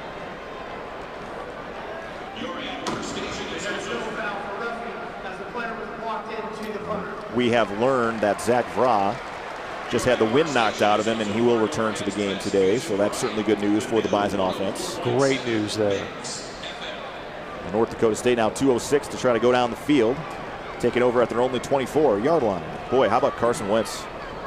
Unsure if he's going to play. Has been pretty sharp today. 12 of 17 for 180 yards and 2 touchdowns, not to mention 44 rushing yards on 3 carries and a touchdown. So he's done a little bit of everything today. Extremely sharp, and I think in this drive you're going to want to watch number 25, Chase Morlock. He may break another one as we head into halftime.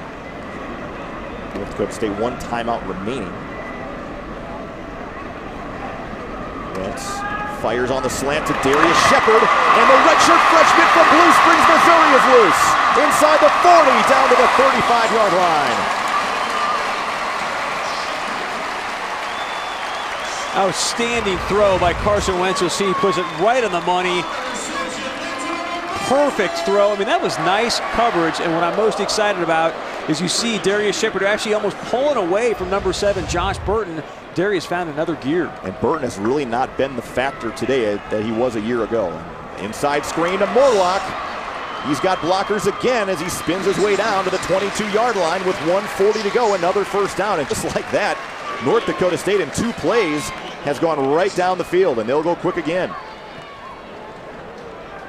The way Weber State continues to bring linebackers, I love those screen calls, and it looks like they may be bringing another middle linebacker up the gap again. Wentz calling out signals. Will go to the air again. Deep fade route looking for Shepard. Incomplete.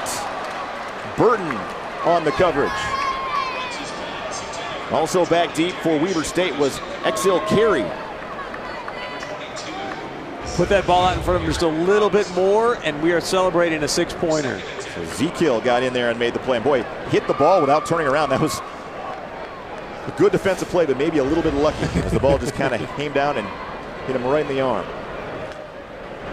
Some Darius Shepard targeted on this drive, Chris. He looks fantastic on this drive. 3 receivers to the high side.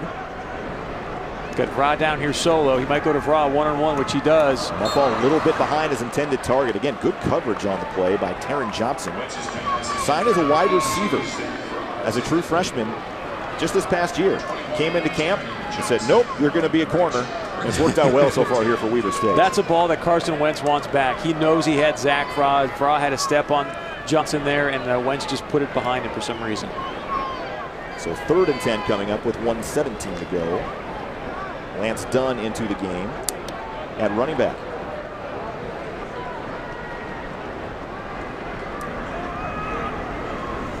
Shepard. Wide open receiver is Vra across the middle. Well designed, and a touchdown for North Dakota State.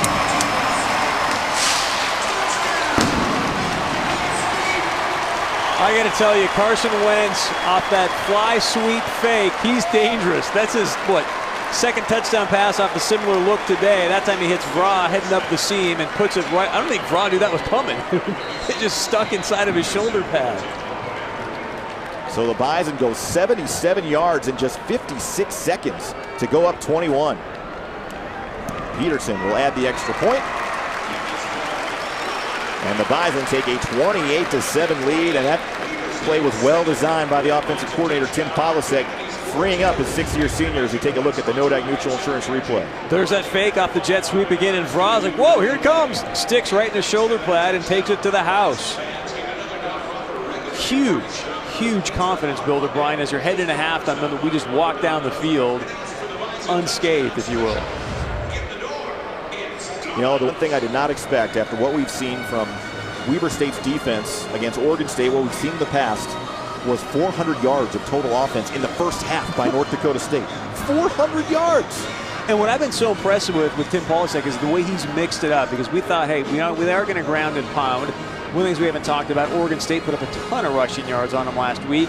Last year, Weber State, I think they were 11th or something like that in the Big Sky as far as the rushing defense. Not very solid, but gosh, he's watched Chase Morlock and those guys. Outstanding job in the air as well. And here you see Vra with his 23-yard touchdown reception. That almost looked too easy. Of course, the big pass play to Shepard really got things started on the deep slant. And that got him deep into Weber State territory, and then the Bison able to convert on 3rd down for a touchdown. 23 yards on the scoring play from Wentz to Vra. Another Peterson farm seat kickoff. Proud to bring it to you along with a product lineup that'll give you every reason to stand tall.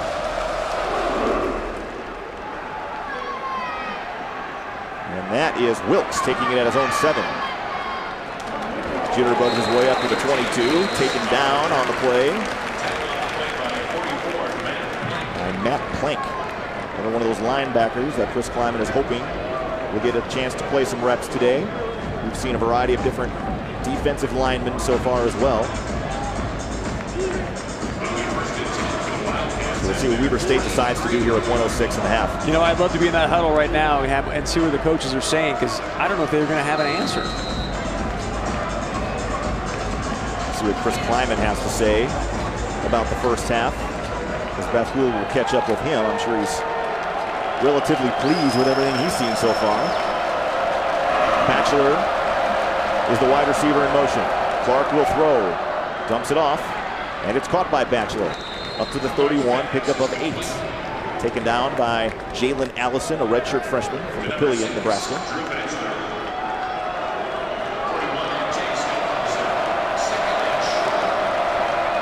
Clark back to work across the middle. It's Batchelor again, who's met. And he lost the football, but whistle had blown at the 35. Good enough for a first down as Jordan Champion came in to lay the wood in the middle of the field. Great hit. Batchelor's going to come off. He's feeling that one. Are they calling that a catch or was it an incompletion?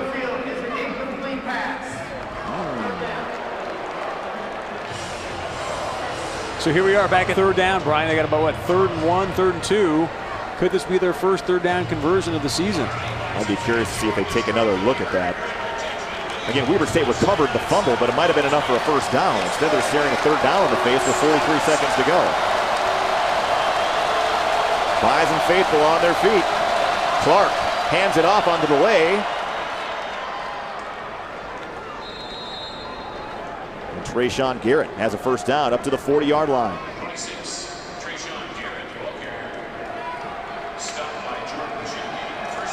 Garrett 5 carries now, 15 yards. Clark steps up and was getting taken down as he threw it. And that ball was spiked into the turf with 31 seconds to go. It's been another bright spot for the Bison defense today, Brian, as they've been rushing 4 guys, but still putting a lot of pressure on Jadrian Clark, the quarterback there. That is a very, very good sign. There's a look at the Bobcat game recap. North Dakota State, 18 first downs already in the first half. 256 passing yards. Clark, I think, had his arm hit as he threw it. Falls incomplete. Dangerous pass as it fluttered in the air. And a third down coming up. Clark looking a little bit frustrated. I think Menard got in there, if I'm seeing the number correctly, and hit his arm as he was releasing the football. Menard played as a true freshman last year, limited reps. Coach is hoping for bigger things here in 2015 from the sophomore from Lakeville. Pocket collapses, this one overthrown as Clark was drilled on the play. Again, rushing 4, the heat's coming, he's picking himself up off the turf. See who got in there, and it was Jared Tuska. Sophomore from Warner, South Dakota, has a younger brother that's redshirting in the program. The Bison stunt a little bit on the defensive line, and Tuska got a clean shot. I tell you what, Brian, as a quarterback going into the second half, getting put down that many times on this drive, it starts to get in your head a little bit and get happy feet maybe in the second half. So 22 seconds remain here in the first half. The second quarter has felt like it's taken forever, Chris. It's just gone on. And again, a lot of the scoring has certainly led to that. Colin McKee on once again as Perkins calls for the fair catch at the 25, and the Bison will have 16 seconds where I'm guessing they will take a knee and call it good for the first half. I don't know. What was the last drive? 55 seconds. Carson Wentz is on fire. Chase Morlock, Darius Shepard. You never know. There's a look at Jay Hill in his second year at Weber State. So the talent level is better on this team. We have to figure out a way to win some of the games that we have a chance to win. Now they were down early and it wasn't looking good at all, and then all of a sudden a big turnover turned into 7 points the other way, but now North Dakota State has outscored Weber 21-0 here in the second quarter. And just dominated them. I mean, there was just, again, there's been no rhythm from their offense at this point. I'm sure Coach Hill's, as frustrated as anybody over there on that sideline. The Bison come out with 3 receivers. This doesn't look like a kneel down formation.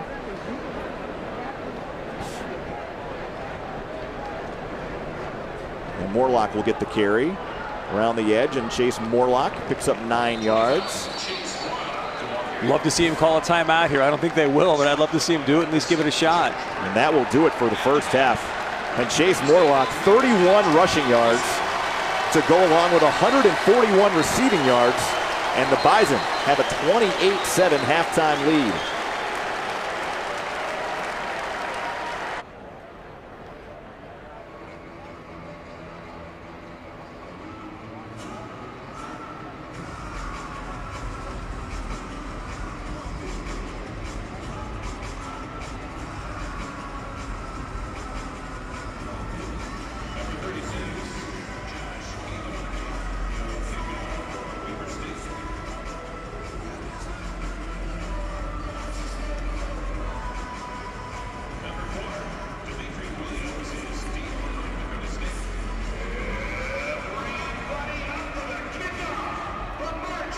Thank you very much, guys, for the Proceed Halftime Report. Brian Shaw and Chris Berg. North Dakota State, a 28-7 lead. Beth Houle had a chance to catch up with Weber State head coach Jay Hill.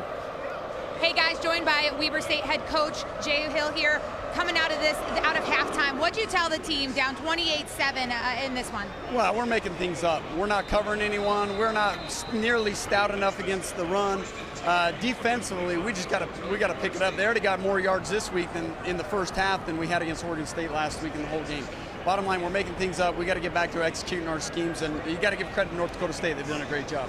Livingston tore it open there in the first quarter, tying it up 7-7. How much more can we expect you guys to need to find him? Well, we got to get him the ball, and our offense got to do a better job getting him the ball. Bottom line, we got a lot of things to clean up, but this is still we got a second half. We got to play. How capable is your team of coming back in this one? We're capable. There's no doubt. All right, thanks, Coach. Guys, back to you. All right, thank you very much, Beth. The Bison will take over on the 25 after the touchback Dimitri Williams took. So the Bison now trying to build on the 21-point lead. Carson Wentz back to work. Will hand it off this time to Frazier, who eludes one tackler and then wrapped up nicely on the play by Trayvon Johnson after a gain of 2. Brian, you sense the frustration in Coach Hill's voice. Not happy, obviously, somewhat understandably so, with the first half performance. Well, and I think, as a defensive coach, you don't ever want to give up 28 points in a half, but certainly in a game of this magnitude, as well as your defense played last week, you almost feel like you're regressing a little bit. 400 yards in the first half of the NDSU Bison. So the Bison come out here, the 2 tight ends, 2 receivers, single back again is Frazier. Play action this time. Wentz tried to dump it off on a screen to Bonnet as Wentz was pressured on the play nicely by Jonathan Carlson.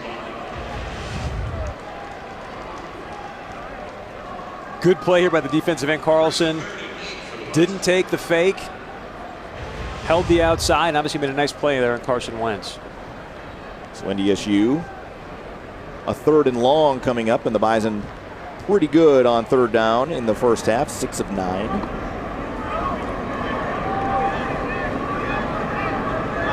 Shepard is the motion man. Got man coverage, they're coming. And here they come. Blitz comes, fires to Vrah, it's behind him, incomplete. And had Vrah caught that in stride, I think you are looking at a 6-point play. That ball, there was nobody back for Weber State. You're exactly right. And again, I'm a little bit stunned. For some reason, he's throwing it behind Vrah on those slant routes. I'm not exactly sure why. And if those guys were to connect, Vrah would have taken that to the house. Now, despite both teams really trying to put pressure on the quarterback today, and that a point of emphasis, booming punt from the Cops. Wow. Inside the 10, it might be even a touchback. You don't not see that very often. A 64-yard punt.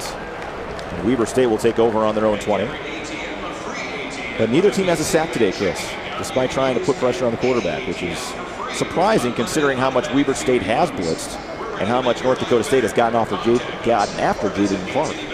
Yeah, he's been getting rid of the ball, meaning Jaden Clark, just in time before the snap. So I'm sure he's hoping to actually complete some of those passes now. But boy, he just has not had the time to throw. I don't know if they're going to have to keep in a tight end or keep a running back in or what, but they're going to do something to give Clark some time to actually look downfield, because Livingston's been open a few times. They're just going to be able to get him the ball. Clark 7 of 18 for 114 yards in the first half. And there goes Wilkes. Excuse me, Trayshawn Garrett got the call there on first down, and he picks up a first down, 10 yards up to the 30-yard line. Again, DeLuca sniffing out the football here, as you're going to see. DeLuca runs downfield. Trayshawn Garrett, the true freshman. Really nice move there by the true freshman, and a big pickup for Weber State. Tackle missed in the hole there by Trey Dempsey, who came in from his safety spot. Hand off again. Cutback run for Garrett. 5 more yards up to the 35. And DeLuca, another tackle. Right now, first down, getting 5 yards. That's a big, big win for the Weber State Wildcats, the way the first half went. If they continue to do that, that's, I think, part of what Jay Hill would like to see this team do.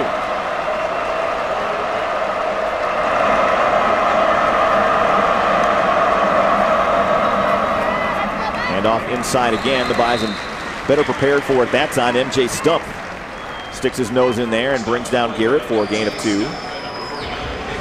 Another third down conversion coming up for Weber State. Weber did get a third down conversion, by the way, late in the first half. Their first of the season, but they are 1 of 8 today. 3rd and 3 here again. Remember last time they converted, it was about 3rd and 3 in the first half. They actually ran a little draw play. You see here, they spread them out. You may see a quarterback draw from Clark. He's got pretty good feet. Here comes pressure from NDSU. Livingston had it in his hands and looked like he had a chance at a first down, but it is off his hands and incomplete. Will bring up 4th down. And if he catches that rock, Ryan, he goes quite a ways. You're going to see here, I think it's Joe Hawkins, their center, is coming out on the screen right there. And Joe's a big boy, honorable mention, all Big Sky. He's going to put some hat on people, and Livingston's probably still running if he catches that ball. And Jay Hill had mentioned we got to get the ball in Livingston's hands. Our offense has to do a better job of that, and there Livingston didn't help himself. Flag comes out as the ball was snapped as Perkins takes it at his 12. Bounces off a couple of tacklers, and nice strong finish there from Eric Perkins up to the 24-yard line, but we'll see what the flag is all about. You know, those are the plays why Jay Hill's so frustrated. A wide receiver screen, those should be gimmies at this level of football. Then you see one of your good wide receivers drop it when it hits you right in the hands. I think that's why you see a head coach that's frustrated and said, hey guys, we just make some plays, we could potentially be in this football game. Looks like it is a formation penalty, a legal procedure against Weber State, so Chris Kleiman, I'm guessing, will decline the penalty. Illegal formation, number 21 on the kicking team. It's a 5-yard penalty from the end of the run. First down, North Dakota State. Kleiman will elect to just have the 5 yards added to the end of the return from Perkins, so the Bison will start off on their own 29-yard line. After a 3-and-out on their first drive, the Bison defense gives up 1 first down and then gets the offense right back on the field.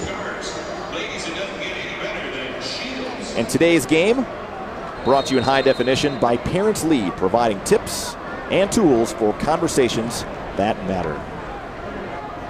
So Brian, we're heading to the second half here. 400 yards in the first half by the Bison offense.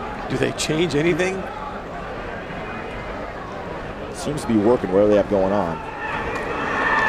And that was Dimitri Williams on the fly sweep. That got the carry. He's brought down for a loss of 2. And Williams, again, one of those true freshmen playmakers out of Rosemont High School that they're hoping can fill the void for that slot receiver. They've had trouble finding a guy that consistently produce at that position since Ryan Smith left the program. They've tried a number of different players there, and maybe Williams can be that guy.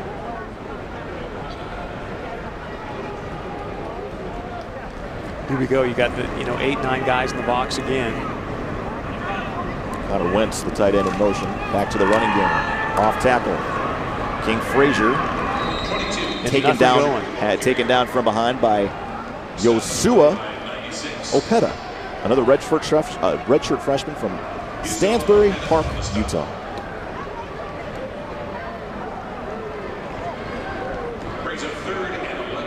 So 3rd and 11 coming up off the 1-yard run from Frazier. And already the first couple of plays we've seen defensively from Weber State has been much better, much more gap sound, and not getting gashed as much in the run game so far.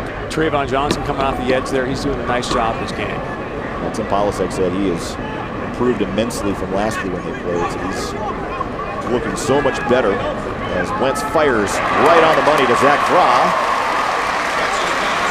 Up to the 45-yard line. Gain of 16, good enough for a Bison first down.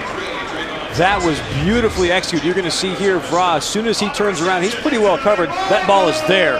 Carson Wentz throwing the ball on time. And Vra, the linebacker, obviously thought Vra was going deep. Vra puts his foot in the ground, turns around, and boom, for a first down.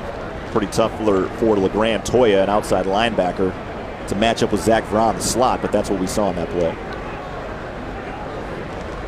Back to the running game. Bruce Anderson, ooh, almost busted out into the open. Picks up 4 yards up to the 49. Tripped up at the line of scrimmage by Likio Pope. Chase Morlock is in the game. Just want everyone to know that because he's having such an outstanding game. He may be getting the rock again and go 50 yards and score. 172 all-purpose yards for Chase Morlock today, including a couple of touchdowns.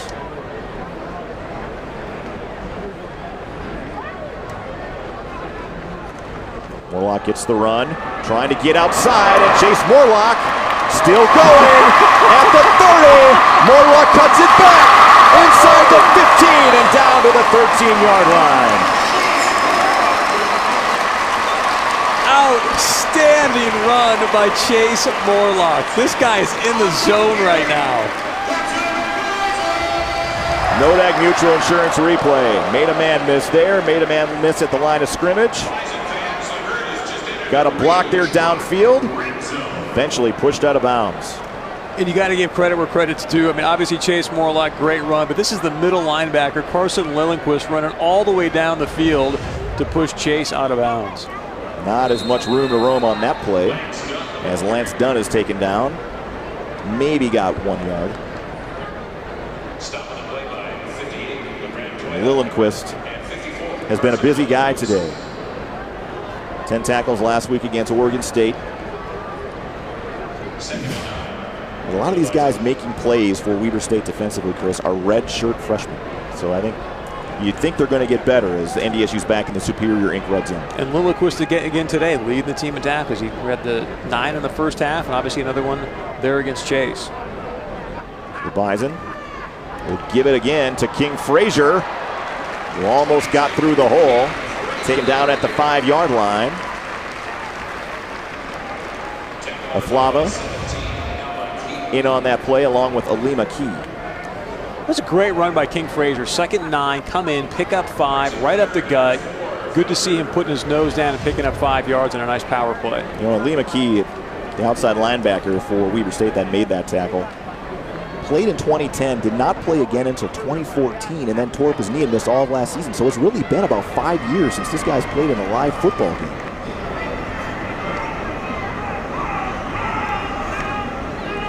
Bootleg for Wentz. Pressure coming. He dumps it off, but boy, that was covered up nicely by Weber State defensively. Again on the play is Jonathan Carlson for a loss of 7. As Morlock was taken down, and that'll bring on Ben LeCompte for a field goal attempt. Excuse me, I think they're going to go with Cam Peterson here. So the true freshman has a chance for his first ever field goal in a Bison uniform. 6'1", 170 from Eau Claire, Wisconsin is Peterson. Boy, that looked awfully good off his foot as Peterson connects on his first ever career field goal attempt, and the Bison have extended their lead to 31-7 on the Egg Country Farm Credit Services scoreboard. We'll be back with more third quarter action from the Fargo Dome after this.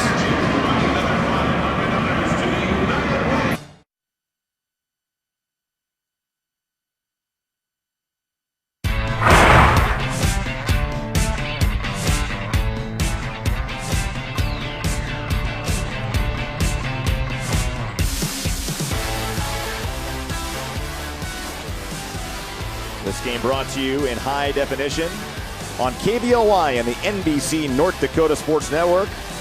Live in Fargo on a beautiful fall day in Fargo, North Dakota for this home opener between North Dakota State and Weber State. Next week, we'll be back with you again for a game I think a few folks are looking forward to. North Dakota and North Dakota State kick off for the first time as Division I opponents. You got to go back all the way to 2002. The last time those two teams have played. That was at the Alaris Center in Grand Forks. As we get set to kick off another Peterson Farm Seed kickoff. Kick off your planning season with Peterson Farm Seed. Even today, Brian, as I was walking around the dome, you know, talking to people who were like, oh boy, can't wait till next Saturday, can't wait till next. I was like, whoa, we got a game to play today. And North Dakota kicks off at home in their home opener, the Potato Bowl, today at 5 o'clock at the Alaris. Strong run as Wilkes stays on his feet. Tough young man to bring down. Fancy footwork up to the 25. But Chris, there's a reason why Wilkes has fancy footwork. He used to be in ballet as a younger man. You were like a football encyclopedia. Where'd you pull that story out of? I just heard the word. He participated in ballet as a young man. That's why you kind of see he's got some pretty good feet he works with. 9 plays, 61 yards, and 452, capped off by the Cam Peterson field goal on that scoring drive for North Dakota State.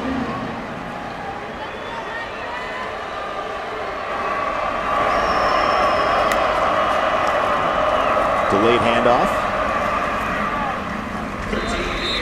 And Wilkes gets the carry there as he jitterbugs up as Brad Ambrosius takes him down after a gain of 1.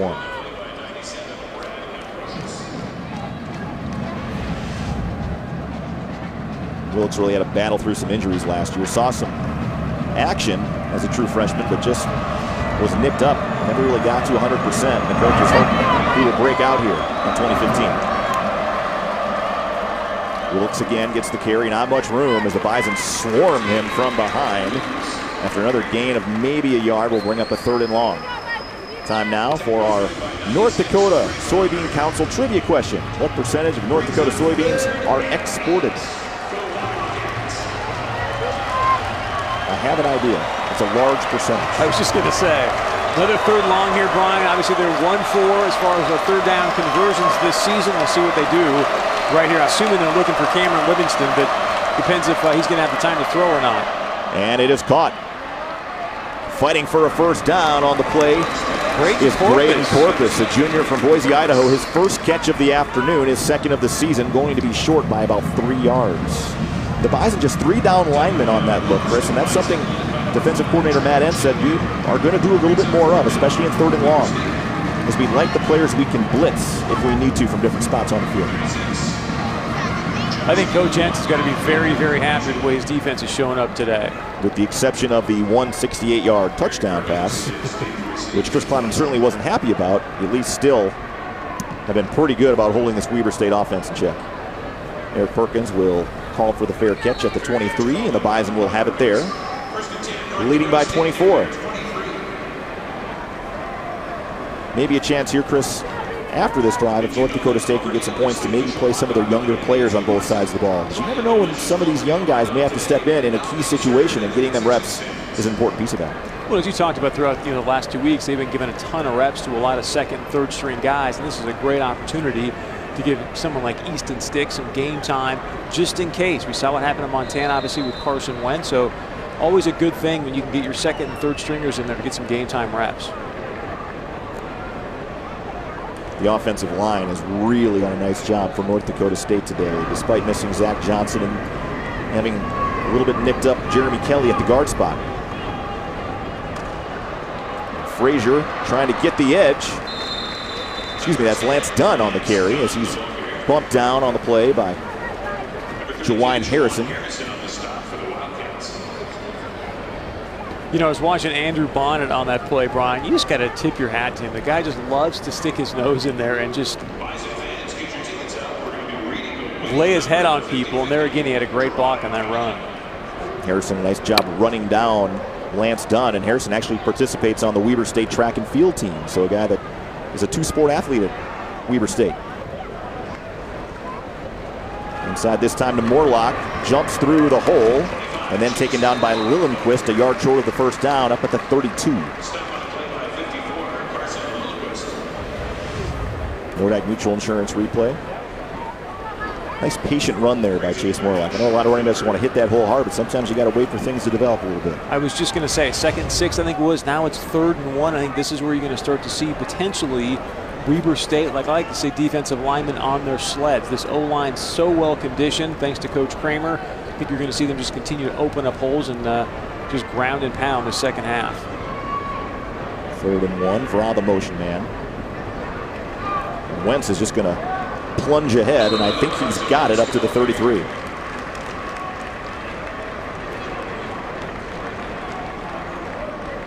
And they do move the chains for a 1st down. Offensive linemen scraping themselves off the turf, including Austin Kunertz, who's moved to center.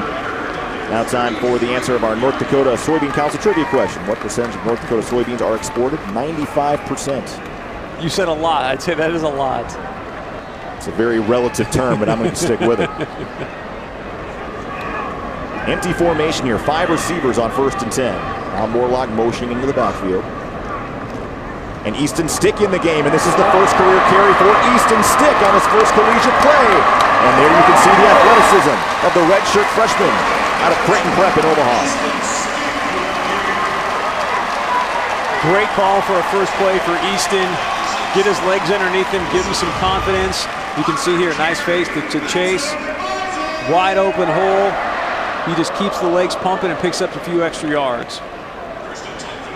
Easton Stick, very heavily recruited out of Omaha. Had a dozen offers, including one from Rutgers. Ended up coming to North Dakota State after a visit. On the day College Game Day came here for the first time. Now Stick gives it off to another true freshman. This is Bruce Anderson on the edge. He's got another first down up to the 35-yard line. So Bison fans getting a chance to look at some of these youngsters that are going to be in the program for a while yet. And I think what's so exciting, Brian, is I haven't noticed anything different. Whether it's the first or second guy, I couldn't tell unless I saw the actual numbers. So good sign that they're obviously executing very, very well. And again, getting a player like Bruce Anderson, who had a couple of FBS offers out of the state of Florida, really is surprising. A young man that certainly shows a lot of ability. Now back to the power running game. King Frazier powers ahead for 5 yards. And Frazier, injured a little bit in the first half, now 9 carries for 54 yards. Another FBS product, was down in Nebraska, now here obviously with NDSU. Was recruited originally by Chris Kleiman out of Lee Summit, Missouri. Went to Nebraska, and when King was falling down the depth chart with the Huskers, said, hey, we'd love to have him. Boy, that was almost a touchdown for Frazier. He just couldn't quite keep his feet. Maybe a yard short of a first down. So Bruce Anderson, 5 carries. Carson Wentz, 4 carries. King Frazier, 10 carries. Chase Morlock, 8 carries.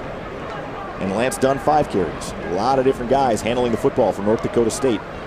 And tough to game plan, I'm guessing, defensively, preparing for so many different kinds of running backs.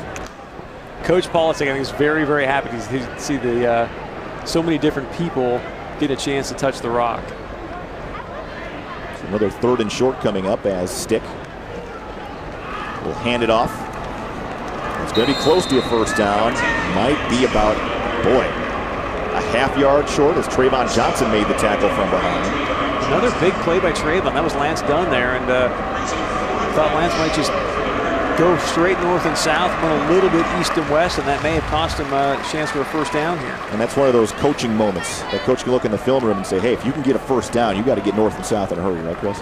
Especially on 3rd down. You just got to say, look, I'm going to put my head down no matter what and get across the sticks, and unfortunately that didn't happen that time. Will motion into the backfield. And Frazier, he's got it. Got across the 25. That's all he needed. Good enough for an NDSU first down.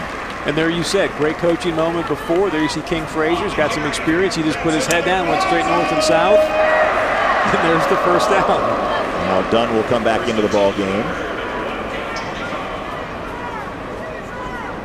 And Easton Stick, as the 3rd quarter rolls down, trying to take the Bison in for another score. 5 receiver empty set here for Easton Stick. Now Dunn will motion to the backfield. Read option for Easton Stick. Somehow kept his feet. Got up to the 21-yard line. And what will likely be the final play of the first half. Nice run here, but I think next time he actually may give it to Dunn. If you watch there, Dunn gets around that end. He is going a long, long ways, but again, nice run there by Easton Stick. And I like this. You put Easton Stick in at the end of the 3rd quarter. You can tell they're being very deliberate, taking their time, running off the clock, but most importantly, getting Easton some quality reps. Well, coming up, the 4th quarter brought to you by PetroServe USA, home of the 4 for $4 pizza special. Be sure and stop into one of 24 local PetroServe USA stores and pick up your 4 for $4 today. Back in a moment.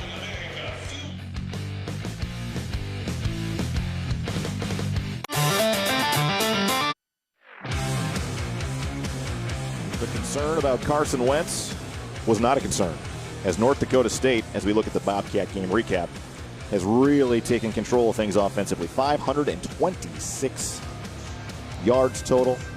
And look at the time of possession, Chris. Almost 2-1. Kind of what I think we expected this game, but one of the things that you and I were talking during the break there, Brian, is Josh Burton, their stud safety. 38 rushes today by the NDSU Bison. He does not have 1 tackle the entire game. They've really taken him out of the equation. It's done. Lunges ahead for maybe 2 yards. We'll bring up 3rd and close to 4. Mitch Delane came in. Delane has been really more active today than Burton has in the running game. Delane's interesting too. He went on a mission to Canada the last couple of years. He's already married, just a sophomore. And he's got a lot of time. Again, Burton will be back, only a junior. Johnson and Devontae Johnson's a senior. Taron Johnson is only a sophomore. So a majority of the secondary will be back next season for Weber. Stick, quarterback run. Darts inside, then outside. A nice job defensively by Trayvon Johnson. He got in the backfield. Penetration and really turned Stick back inside. That looked like it had the makings of a big play when Johnson really turned him back.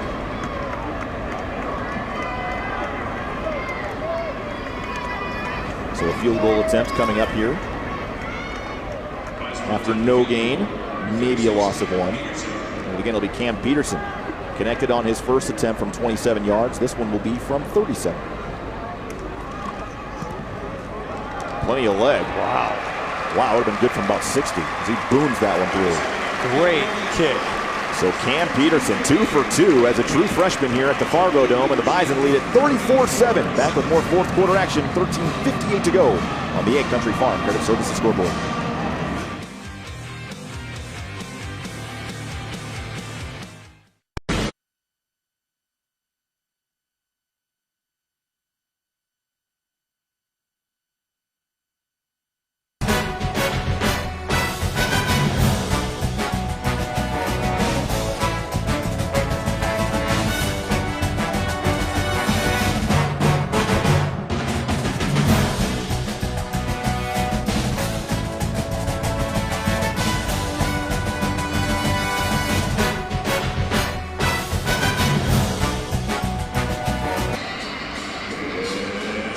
Plays 57 yards in 6.5 minutes. They get a field goal from Cam Peterson. And not a lot of scoring here for either team in the second half. Bison just 2 field goals, and Weber State has not, I don't think, even crossed midfield yet here in the second half. This one will be taken out by Wilkes. And Wilkes has some room to run. And how about the shake and bake there from Wilkes, who's now into the clear. Wilkes inside Bison territory down the sidelines. He keeps his feet. Eric Wilkes takes it 100 yards for a Weber State touchdown.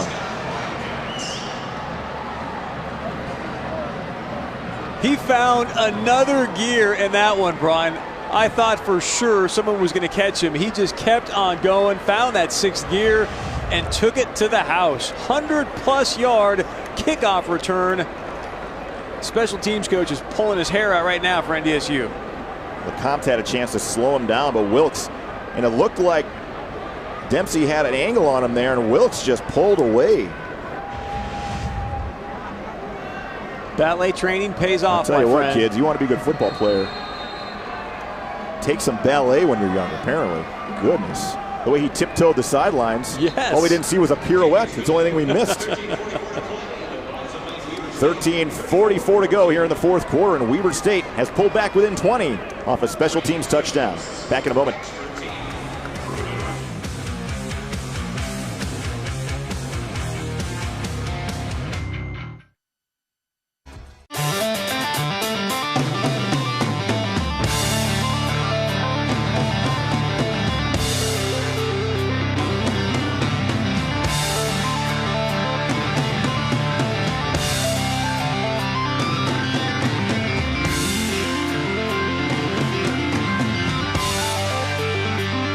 Monday Night Football.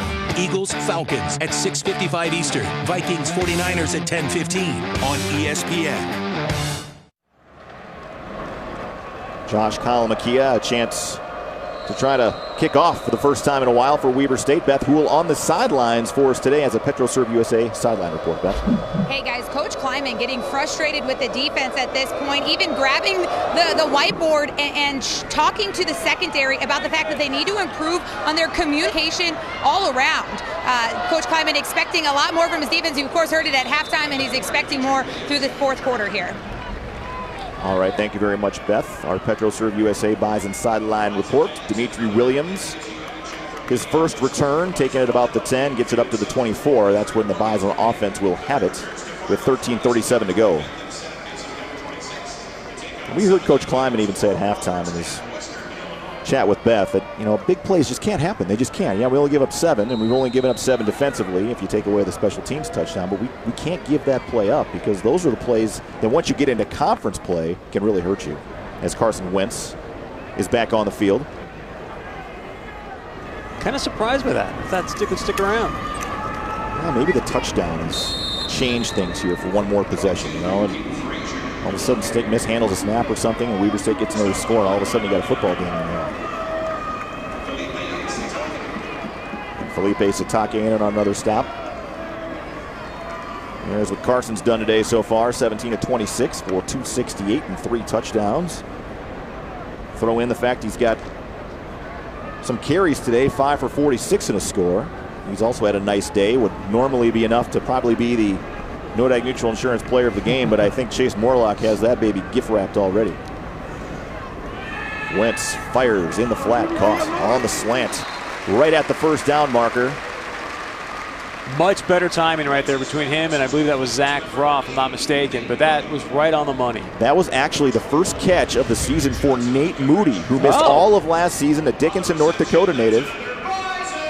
Moody had a knee problem, redshirted last year, back now as a senior, and making his first catch in almost 2 years.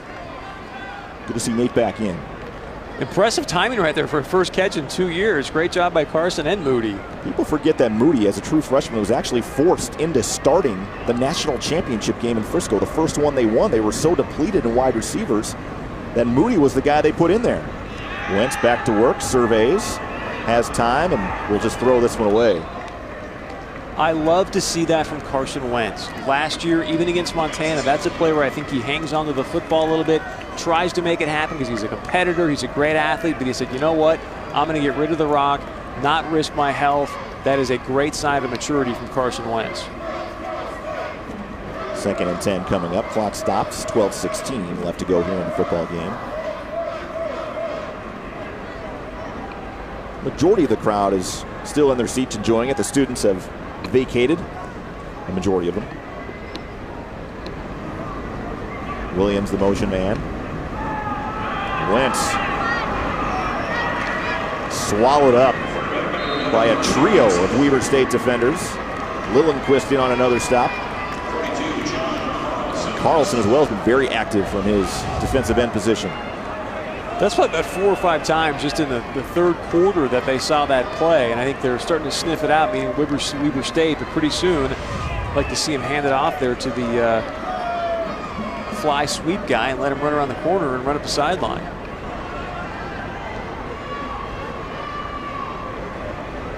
So a 3rd and 11 coming up now for North Dakota State. 4 on the play clock. Wentz gets it off, has time. Looking. Now he's going to scramble. And he's going to take off and is bumped out of bounds by Lillenquist. No game for Carson Wentz, and the Bison will have to punt. And I just said it a few minutes ago, but that's the exact kind of play you'd like to see Carson Wentz just throw it away. You get outside the tackle box. You're obviously not going to take the intentional grounding, but a play like that, it may look a little late, but don't even risk it at this point for Carson Wentz. He was still in bounds there, so that should not be an illegal hit. It was a good no call, but a Carson Wentz from a maturity standpoint, just get rid of the rock, come back for another down. High snap. LeCompte handles it on a low liner that bounces at the 26. It kind of takes a sideways hop, and Jalen Allison will let it roll and finally down to the 21. 34-14 the score on the Ag Country Farm Credit Services scoreboard. We'll have more from the Farmerdome coming up.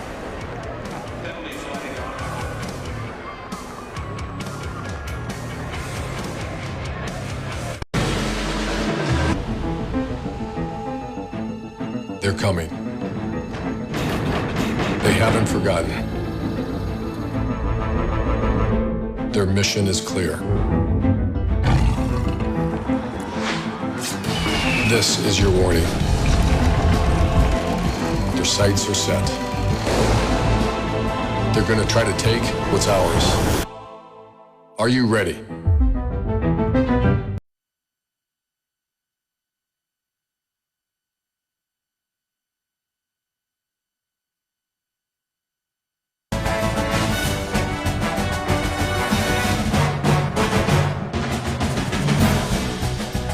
Back at the Fargo Dome, there was a penalty on Weber State for a hold, so they will be backed up now all the way to their own 11-yard line. 10-yard penalty.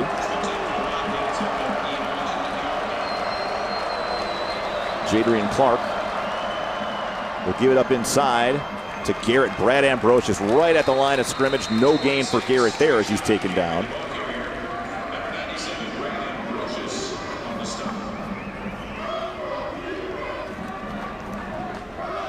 Bison will try to pin Weber State deep here and then hopefully get good field position for the offense as we tick down towards 10 minutes to go.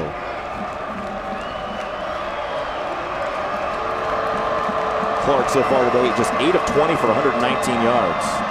Fires there to Livingston, who's been pretty quiet for the last couple of quarters. Hauls it in, short gain, 4 yards, will bring up 3rd and 6.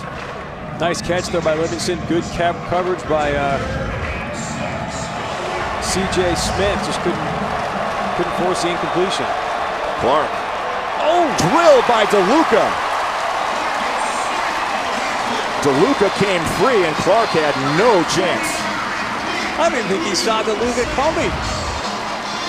Watch this. He just looks surprised. There's times in this offense, Brian, where I look and I go, I didn't even see what they were even trying to do right there. Could you tell?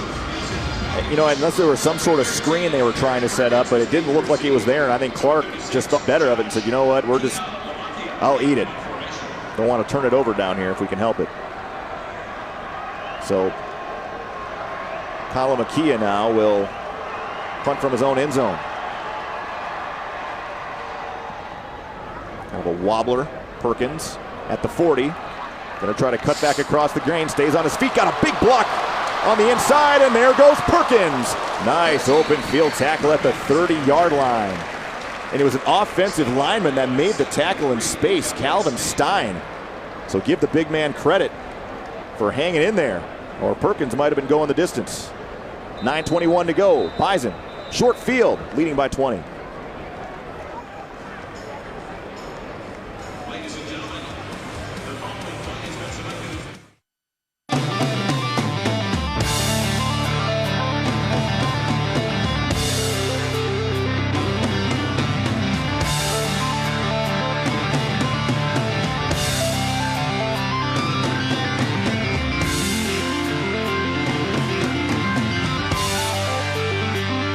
Monday Night Football.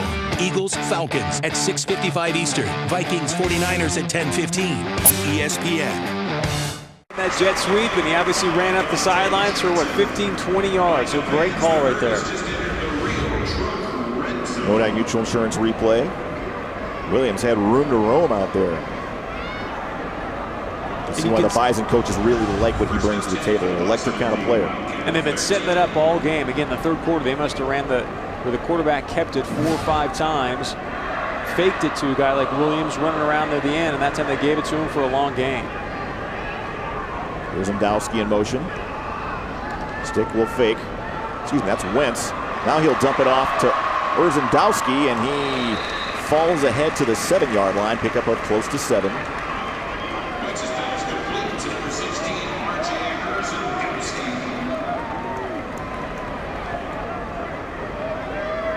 Dunn will check back in.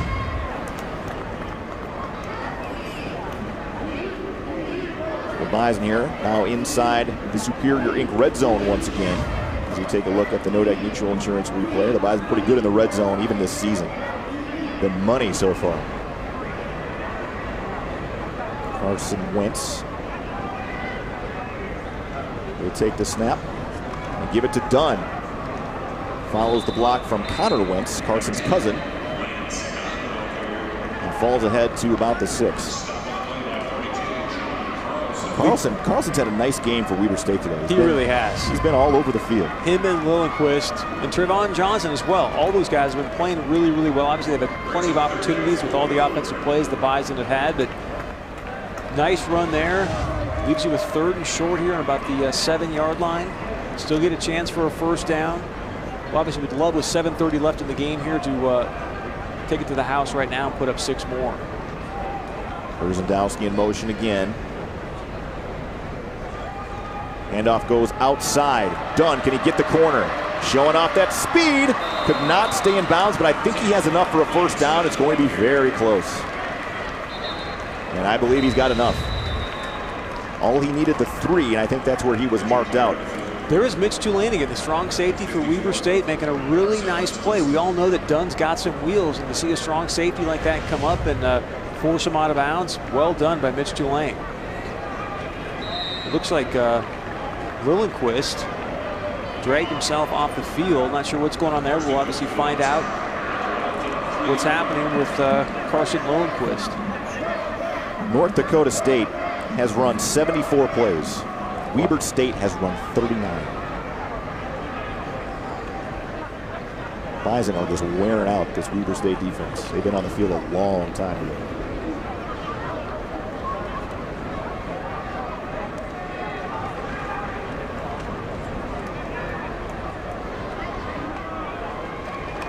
Once again, this time to King Frazier, untouched. 3 yards for the touchdown.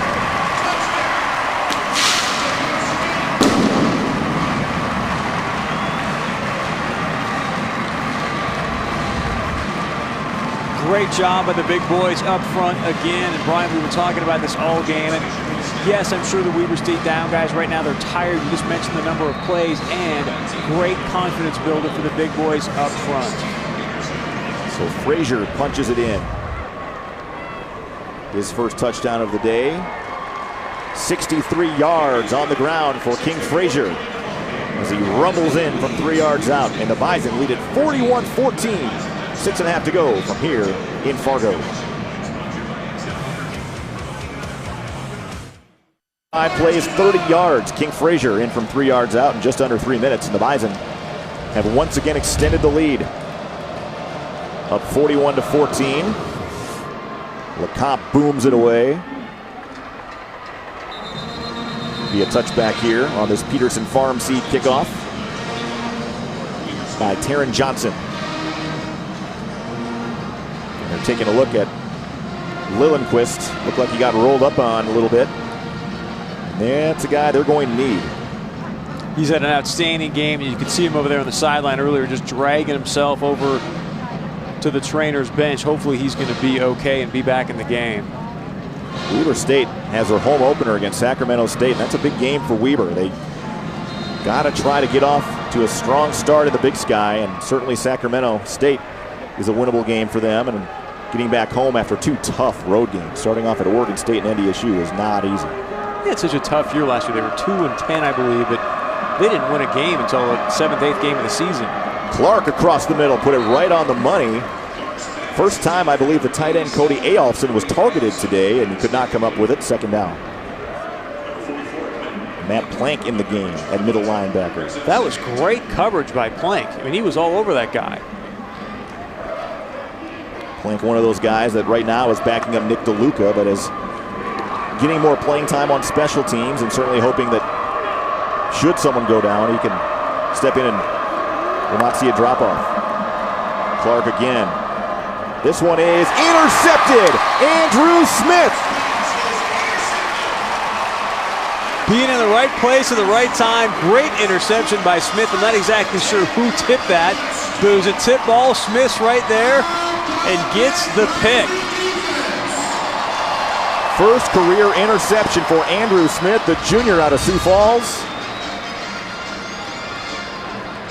He's going to Livingston, and again, Livingston was the one that tipped it and right into Smith's arms. And I think with the linebacker underneath, Chris, he had to get a little more air on that to Livingston to get it over him, and just out of his reach. And that linebacker again was Matt Plank, playing very well, being in the right position. So the Bison will take over in Weber State territory at the 40. Easton Stick back into the ball game, will hand it off. Not a whole lot of room to roam that time for Bruce Anderson. Darts ahead 3 yards up to the 37. And Burton making the tackle, pushing him out of bounds. 6 minutes left, Brian. Great chance, obviously, to give your backup some quality reps here.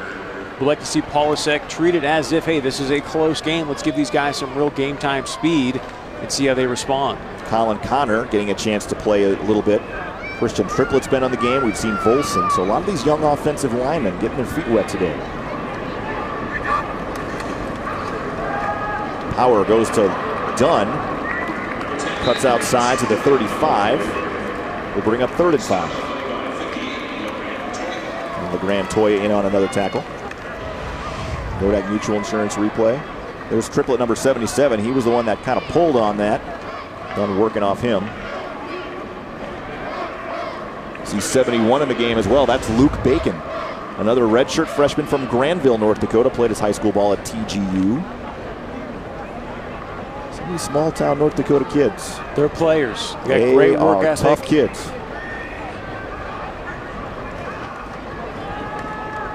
Handoff goes inside, and I think Dunn is going to be about 2 yards short of the first down. So that means it's decision time here for North Dakota State. Maybe they'll just elect to keep the offense on the field and just try to go for it. You know, Brian, you talk about some of these small town guys, but I think they fit so well into the Bison tradition and culture. I think we look at ourselves up here in North Dakota as being hardworking people. These guys are coming off farms. They're willing to work hard, put in the extra time, the extra effort. It's obviously paid great dividends for the Bison. Play clock down to 10, and I just wonder if the Bison will just run it down and call a timeout here. Chris Kleiman heading towards the official.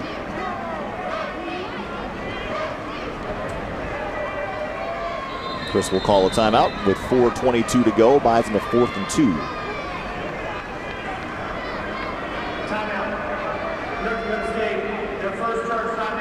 North Dakota State on the verge of their first victory, just 4:22 away, and then the big rivalry game with North Dakota coming up. Today's game brought to you in high definition by Speak Volumes, reminding you that one drink isn't always one drink. Thing that's most impressed you today, Brian Shawn, is what? Offensive line. I think the offensive line coming in without Zach Johnson, had some guys playing and wanted to prove that they belong on the field. And we've seen a lot of different guys. Again, Colin Connor's out there, Volson, we've seen Luke Bacon, Zach Zemer made his first start today. And they've all stepped up, which has been so impressive. So I really thought Josh Burton was going to be a factor in this game. He has not done anything to change the tide of this game whatsoever. And the Bison have churned up 293 yards on the ground. 574 total. Stick behind center. Option. We'll give it out to Dunn. He's got all sorts of room. And here comes a flag in late, so we'll see if this stands. But Lance Dunn taken out of bounds at the 4-yard line by Burton. But again, a flag. I hope this play stands because I love the play call. The old option. Number 71, 10-yard penalty. And that's going to go on the redshirt freshman Luke Bacon. Called for holding, wiping out what would have been a 30-yard run. For a second there, I didn't know if that was Easton Stick or Jeff Bentram. I mean, it was just great to see the old option play come back to the Bison. Kind of see Bacon get hooked his guy a little bit, and that's what the official call is. Burton knocked him out of bounds. So the Bison, instead of punting, or instead of going for it, will punt.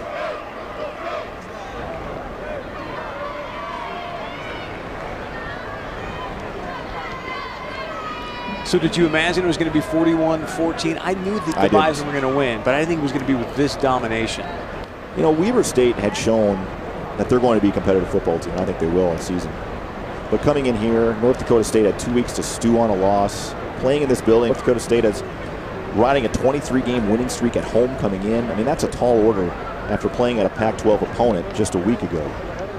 But I think Weber, as they continue to play, will get better, especially on offense. They just need to play a little bit more. Again, I think Jay Hill, they're young in a lot of spots. And those are teams that seem to get better as the year goes on. But we'll see if they can turn it around against Sacramento State coming up. And NDSU, of course, has the big matchup with North Dakota, which you can see here in high definition.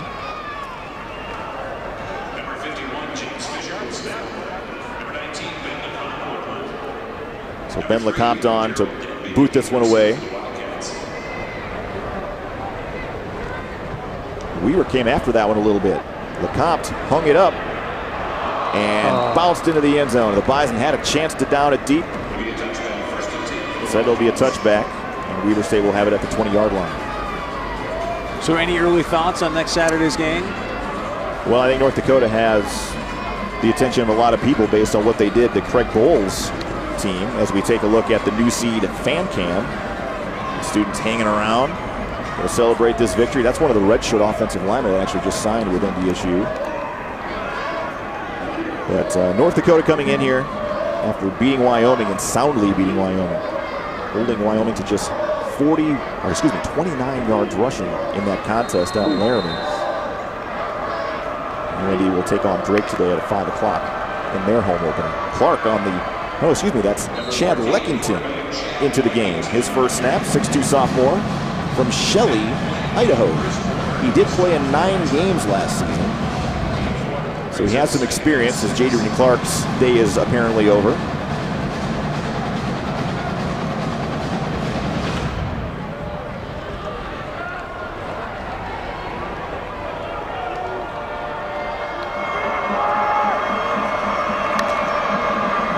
Leckington again will take off with it.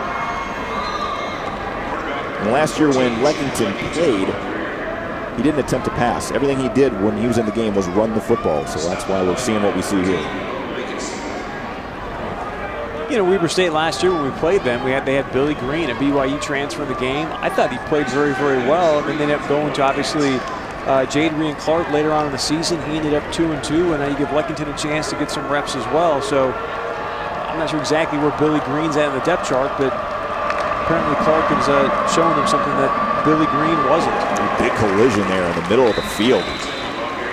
Leckington met in the hole there by Matt Plank.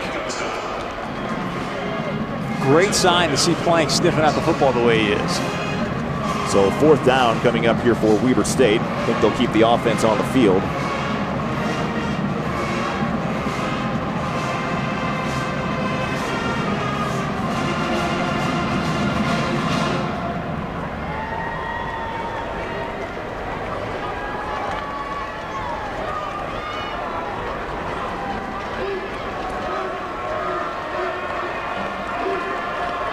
Fourth and 3, under 2 minutes to go. Leckington, play action, will throw it. Has a receiver, and he is inbounds, I believe. That would be the first catch by Darrell Denby. There is a flag back at the 31. I believe it's going to be a defensive hold on NDSU, so regardless, it'll be a first down. Brian, as we wait for this call, some other news here coming out of the Missouri Valley Conference. University of Northern Iowa, 38. Holding. Eastern Defense, Washington, number 48. That penalty is declined. Result of play. Final. First down. Big win there for University of Northern Iowa. And they really needed that win at home, Chris, because the road only gets tougher for UNI. They go on the road to Cal Poly. That's a tough trip. 7 o'clock game on the West Coast. So you get back at like 5 in the morning, and then you got Illinois State following week before Northern Iowa comes here for homecoming. So it's a brutal stretch for the Panthers to start off the season. Garrett dragged down. Nice job defensively by Greg Menard. No, excuse me, that was 94. Stanley Jones, a redshirt freshman out of Bismarck High School. Nice play here. Comes off the block, grabs the freshman Trayshawn Garrett, takes him down. So Stanley Jones makes his first tackle of the season, and it's a tackle for loss of 4. Leckington in the flat, dumps it off.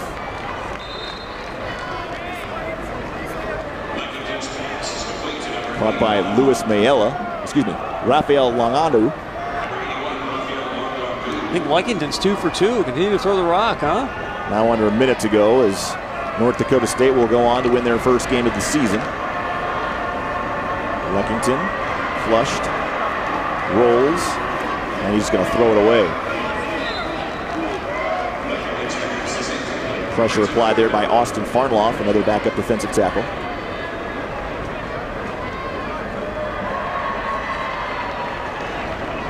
Caleb Butler, another redshirt freshman out of Coon Rapids, is going to see his first action today.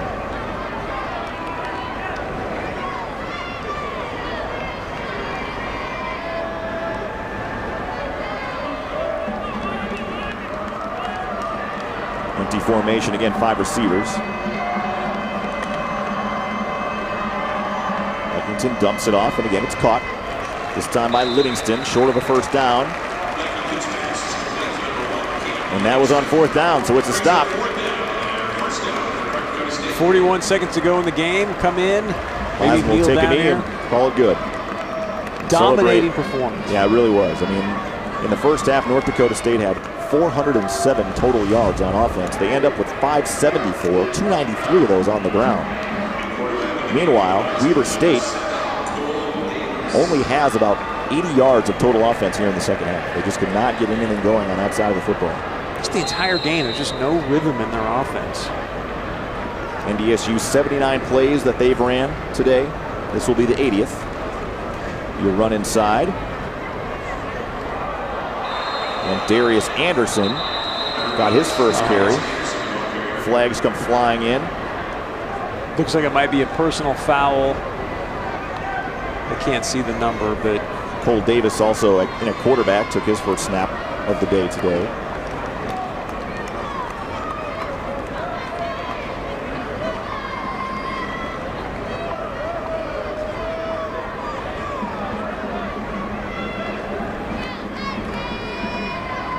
See what the officials have to say here about what the flag is all about. After the play, personal foul, number 85 on the offense.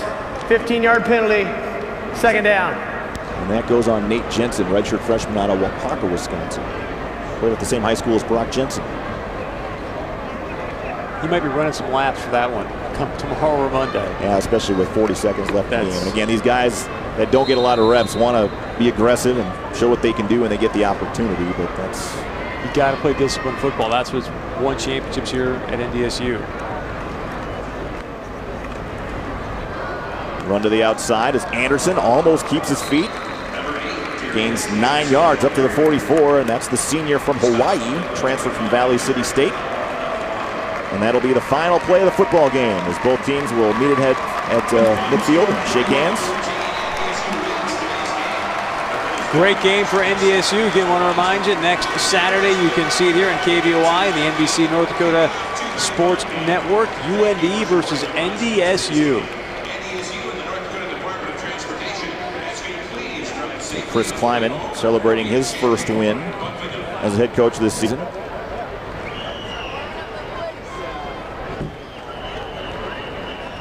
And the Bison, 41-14 victors.